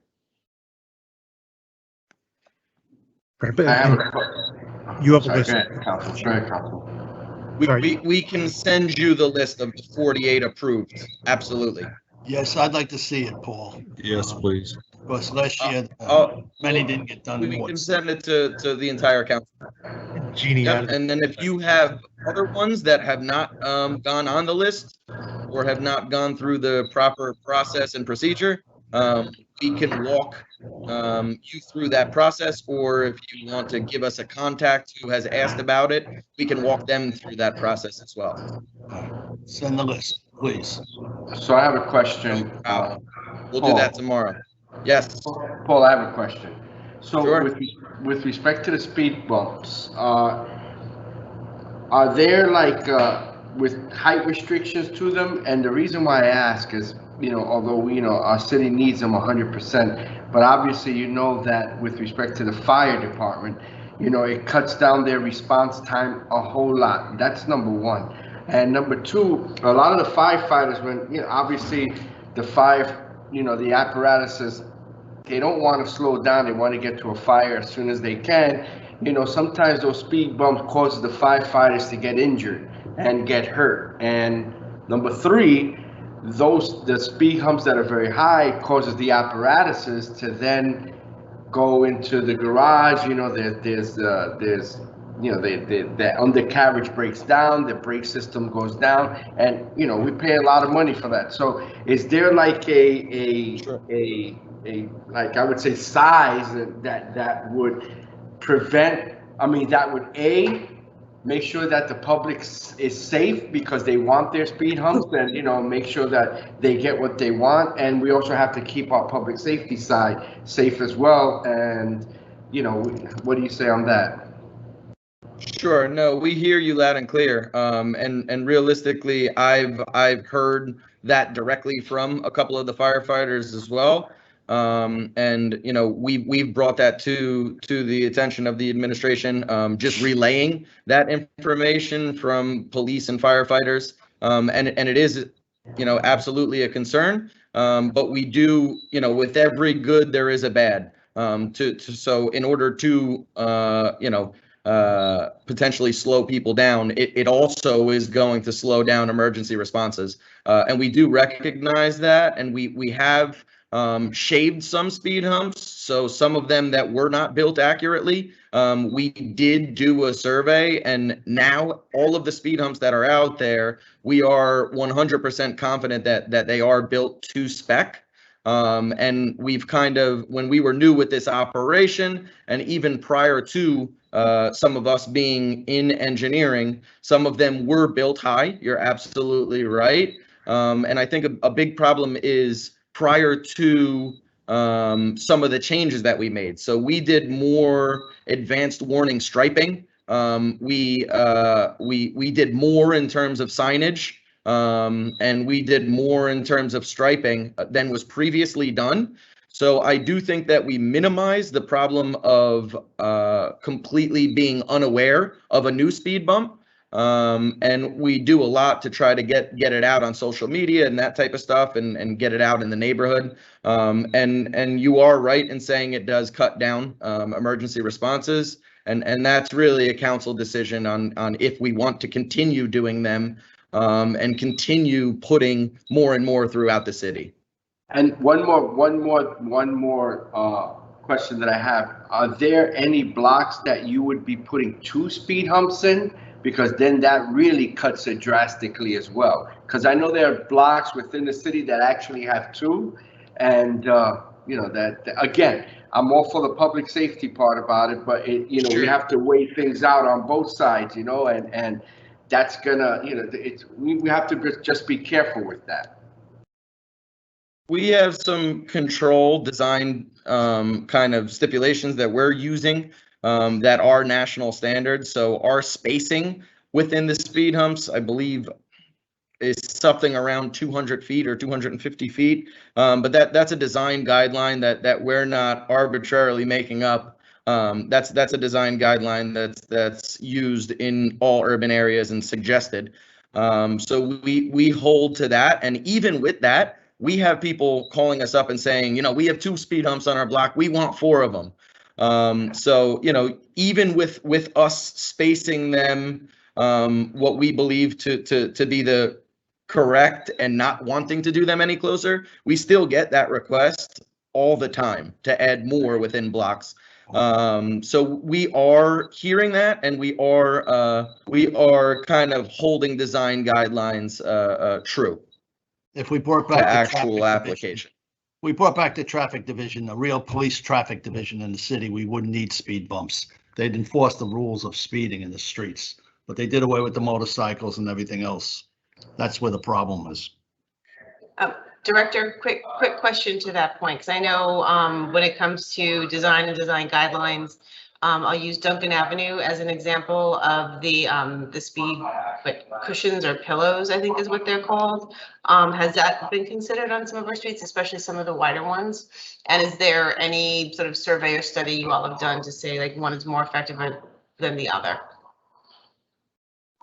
Sure. So we have on we have a certain number in terms of volume that once a street crosses, whether it's, you know, Summit or Duncan, you know, we do not use speed bumps, but like you were saying, Councilwoman, we can look into other options. And I know Andrew and Barca have done so. And Barca, maybe you can speak on the speed cushions. Yeah, so there are certain types of traffic control devices that are more suited for certain types of streets. Volume is just one metric. There are other things in terms of the context of that street, whether it's a commercial type of corridor or has more truck traffic versus residential streets. So there's really a menu of traffic calming measures that are suggested by the FHWA, by the Federal Highway Administration. Our city has just tended to more often go for things like speed humps and stop signs, but those aren't our only options. So yeah, we've been looking into expanding the menu of options that we have available to us and starting to explore some of these other things. But in terms of trying to keep up with the requests we're already getting for things like speed humps, we haven't had the bandwidth to start exploring the new things. So we'd love to try that out as a pilot in more locations and see if that's more appropriate. It may end up solving the issue with the emergency vehicles that Councilman Rivera brought up.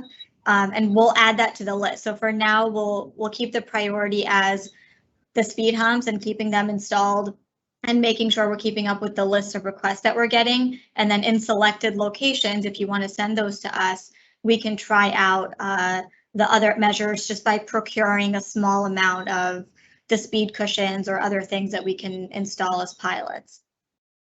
That would be great. Thank you. Sure, thanks. Okay, thank you. Thank you. Okay, Sean. Thank you. Okay, item 10.41, resolution 21-468. It's a resolution authorizing the award of professional service contract to FC3 Architecture and Design LLC in connection with the schematic design development, construction documents, and construction administration for the new free public library, Johnston Avenue branch, project number 2021-024 for the Department of Administration, Division of Architecture. Item 10.42, resolution 21. Sorry, my apologies, Sean. I was muted. It's okay. Is there someone here to speak on this? Councilman, I could talk about it. I'm not sure if Weller is still here, but Paul's also familiar with the project as well. Okay, so two things, and I could be wrong on this. Getting older, my memory's not what it was. But wouldn't the library normally handle their own procurement on this stuff, or why are we? Sure, Councilman. So this was a development project that had designated that there would be a certain area for public use. The administration determined that best use would be for a free public library area. This area is still with the city's, still part of the city. We are working in coordination with the library to look at programming and look at the design that they look to do. And then the public library, once it's completed, would operate the facility, but it would still be basically in the city's possession. Good night. So are we the ones doing the work, and then we're going to transfer? Like in terms of the property itself, isn't it being leased by? This is private property, correct? It's yes, it's a level in a development over on Johnson and Monitor Street. So that area is designated for public use for the city's for the city's use. Sorry. So we would essentially build it out in cooperation with the library, and the library would run the day-to-day operations of it. But we would continue to hold that area as a public entity for the city. I mean, are we leasing the space ourselves? I thought the library was leasing it. I believe this is just a community give back area for that development program, Councilman. Could I get some clarification on that? Like, so is that lease? Is that I mean, are we in ownership of the property? Is that Jcra property now? It was suggested to me that this might be once kind of Jcra. It was slated to be like Jcra offices, and then that's not the case anymore. I don't know what I mean, these are all just kind of rumor and innuendo to me. So I'm just trying to get a handle on who owns this property.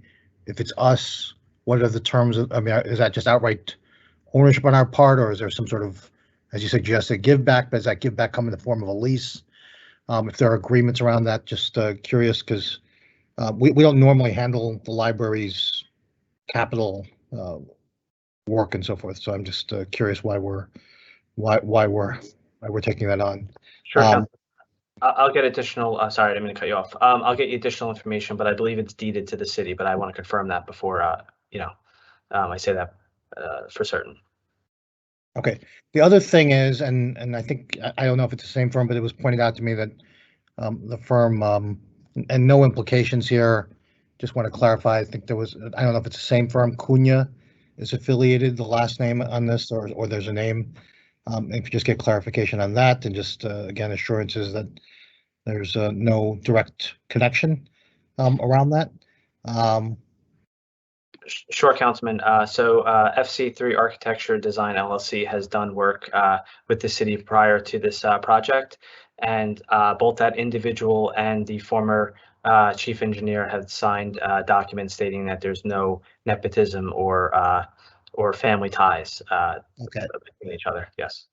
I can provide that Yeah, information. Peter Fogato brought that same concern up, and they did sign something saying that is not the case. Got it. And I remember this coming up before I wasn't sure if it was the same company or not, but Okay. anyway, that's all. I think, did we look at any local architectural firms on this one? Kind of, we've got a set aside ordinance on this agenda. And I think this was, how was this bid procured? So Councilman, we went with this architecture, the LLC, because they have particular experience with building out public infrastructure pursuant to libraries. So we felt it would be a good match for them to handle this project directly. Mm-hmm. Okay. This gentleman also did the design build on the City Hall basement. So he now has a firm understanding of how Jersey City works, and has delivered and proven to deliver a really quick turnaround on design build, similar to the basement. I'm just curious if, I mean, like I said, we have this set aside ordinance. Right. In terms of local procurements, did we, our process is supposed to, even without this ordinance, supposed to include some sort of check with diversity and inclusion. I believe it was suggested that that the BA has put out, meaning John, but your predecessor, Brian Platt, had put out some sort of guidance or instructions to folks about checking with diversity and inclusion on that. I'm not sure how that exactly works. We had passed a law, I don't remember when, early 2020, maybe 2019. I don't remember. Saying that there should be some sort of check with diversity and inclusion. I guess that's my ad for the day. I guess I'll suggest some public ad on the whole thing. Okay. Jesus. Okay, item 10.42, resolution 21-469. It's a resolution establishing a Jersey City Municipal Council transition team to assure an orderly and efficient transition of legislative functioning in consequence of the forthcoming municipal election. Item 10.43, resolution 21-470 is a resolution ratifying the renewal of professional service agreement with the law firm of Eric M. Bernstein and Associates to serve as special counsel to represent the city of Jersey City in tax appeals. Item 10.44, resolution 21-471 is a resolution authorizing the settlement of the action entitled Sammy B. Lee versus the city of Jersey City. On Friday, I brought copies of the memo, confidential memo, explaining the settlement to the council office. So you should have that in your mailbox if you've not picked up already. Can we discuss that, or is that? I have no problem with settlement. I think we should have a closed session on that. On that one, yeah. Yeah, that is Well, way back. On 1044. I don't have a problem with the settlement, just to be clear. So I'm just wanting to discuss the. I don't want to say too much because I don't know what's in what we should or not should not say on this. But just to be clear here, you're talking about 10.44, the settlement. Yep. Okay. Let me make sure that the court doesn't have a deadline placed on this. If we need to have a closed session, we'll prepare the resolution. Were there any if it's possible for me to answer some questions prior to Wednesday, please reach out and I can work with you on that. Okay, you know, I'll email them just to keep them off the and as a confidential memo, and if it doesn't need to be confidential, then you can tell them. We should have a closed session on it, though. That's yeah, I mean, from what I remember from the memo, it seemed pretty cut and dry. It didn't seem very debatable, but my question had more to do with kind of our own internal controls around this stuff. And if I recall correctly, this was a vehicle vehicular accident. Right? This was an automobile accident, yes. Yeah. So it's just internal controls around how we handle these matters when these issues are identified. I'll say that much, right? So yeah. Okay, I think we can loop in the appropriate division in the city to explain their procedures on that point. Okay. Okay. Thank you. So just to be clear, are we having a closed session on this, or are we? Council. He has to find out to see if there's a deadline. That's what he said. Yeah, and Councilman LeVar, I'll reach out, and I think if everyone's satisfied, we can. If people are not satisfied, they still want to have the further discussion. We can prepare the resolution. Sean, the law department will take care of that, and we'll let you know as soon as we know. Thank you. And Council President, I'll work with Desiree to find that time. Okay. I'll just clarify for myself. I mean, if Councilman Vogiano wants a closed session, that's fine, but I'm not requesting it. I'm fine to vote on it on Wednesday without a closed session. So, I did just have some issues I wanted to see that get addressed, and again, they're just internal controls. And if any other council member has any issues, they should just email Peter directly to see if he can answer those questions, and if he can, then there wouldn't be, I don't believe there would be a need for a closed session, but I don't want to speak for any council member. Let Peter know. Yeah, just reach out tomorrow. By Wednesday, we'll know. Okay. Thank you. Thank you. Okay, item 10.45, resolution 21-472. It's a resolution renewing professional service agreement with Light the Palmer Greenberg LLC to represent the city of Jersey City, Philip Zaki, James Shea, and various police officers in the matter of Leo Pinkston versus the city of Jersey City. And the last item, 10.46, resolution 21-473, is a resolution renewing professional service agreement with the law firm of Netcher, Denian, Hillman to represent police officer Morton Otundo in the matter of Jonathan Sanders versus the city of Jersey City. Now, members of the council, this, as you'll recall, this was on the agenda for the last meeting. I think the council and some members of the public had some concerns about the renewal of this contract. In light of that, I went back and looked at the circumstances, including the underlying incident, as well as reviewing the law on the city's obligation to defend, provide a legal defense for police officers in these matters.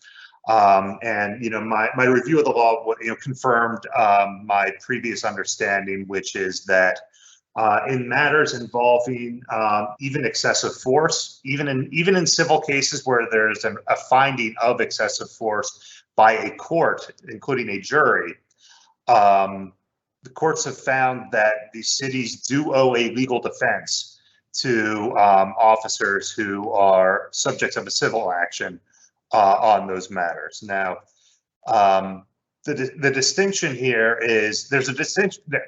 There's a distinction between defense and indemnification. Defense is when the legal fees, the cost for the legal fees.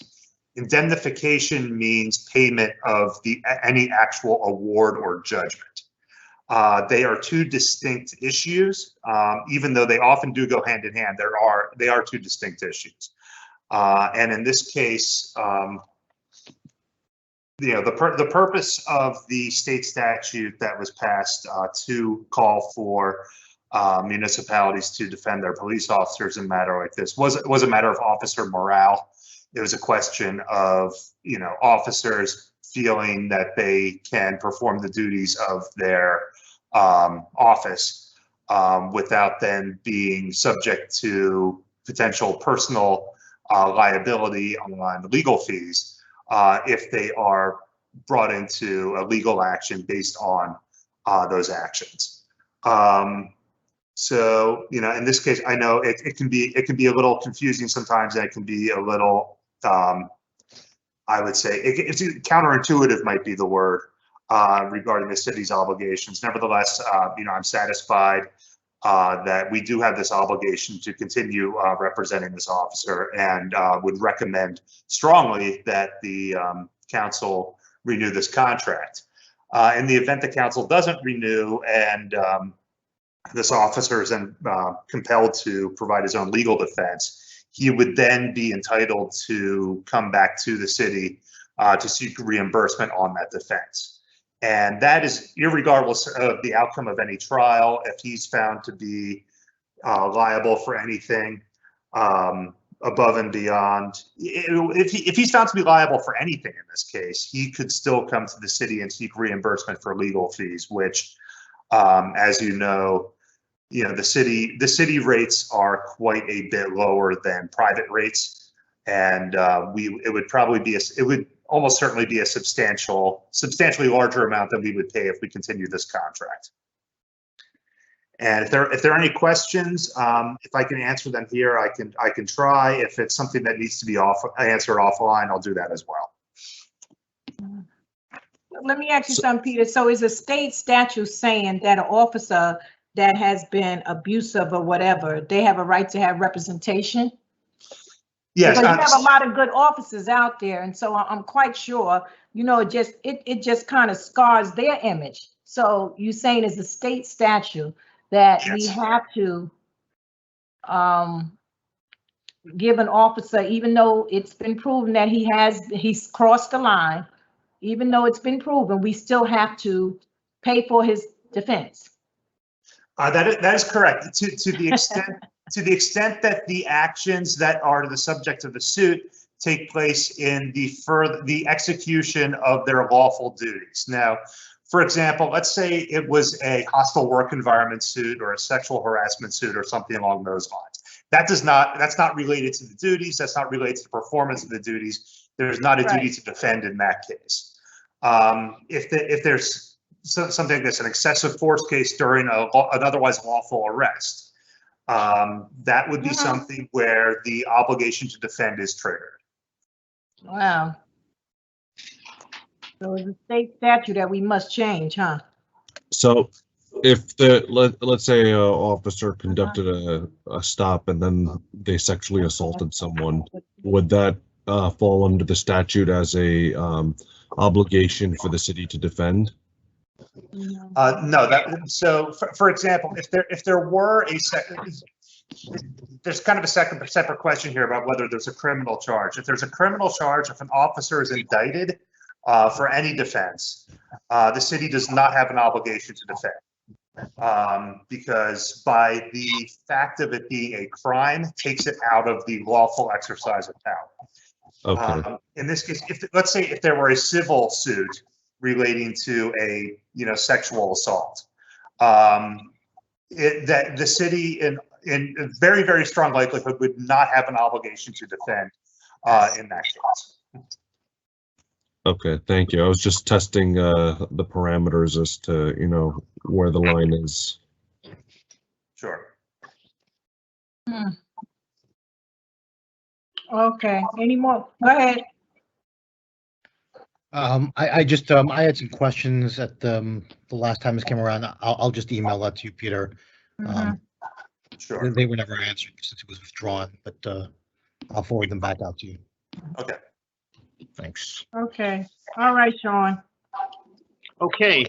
With that being said, may I have a motion to adjourn at 6:31 p.m.? Motion. Motion made by Councilperson Saleh. May I have a second? Second. Second by Councilperson Ridley. All in favor of the motion to adjourn at 6:31 p.m. All council members present by acclamation, please say aye. Aye. We are out of here at 6:31 p.m. Thank you so much. Council members, council president, all professionals behind the scenes and who are peered. Thank you to the mayor. Thank you to the members of the public. And just remember, keep doing our due diligence and fighting this disease. We're almost there. Just keep moving forward. And teamwork makes the dream work. Stay safe. Have a great night. Good night. Thank you, Sean. Good night.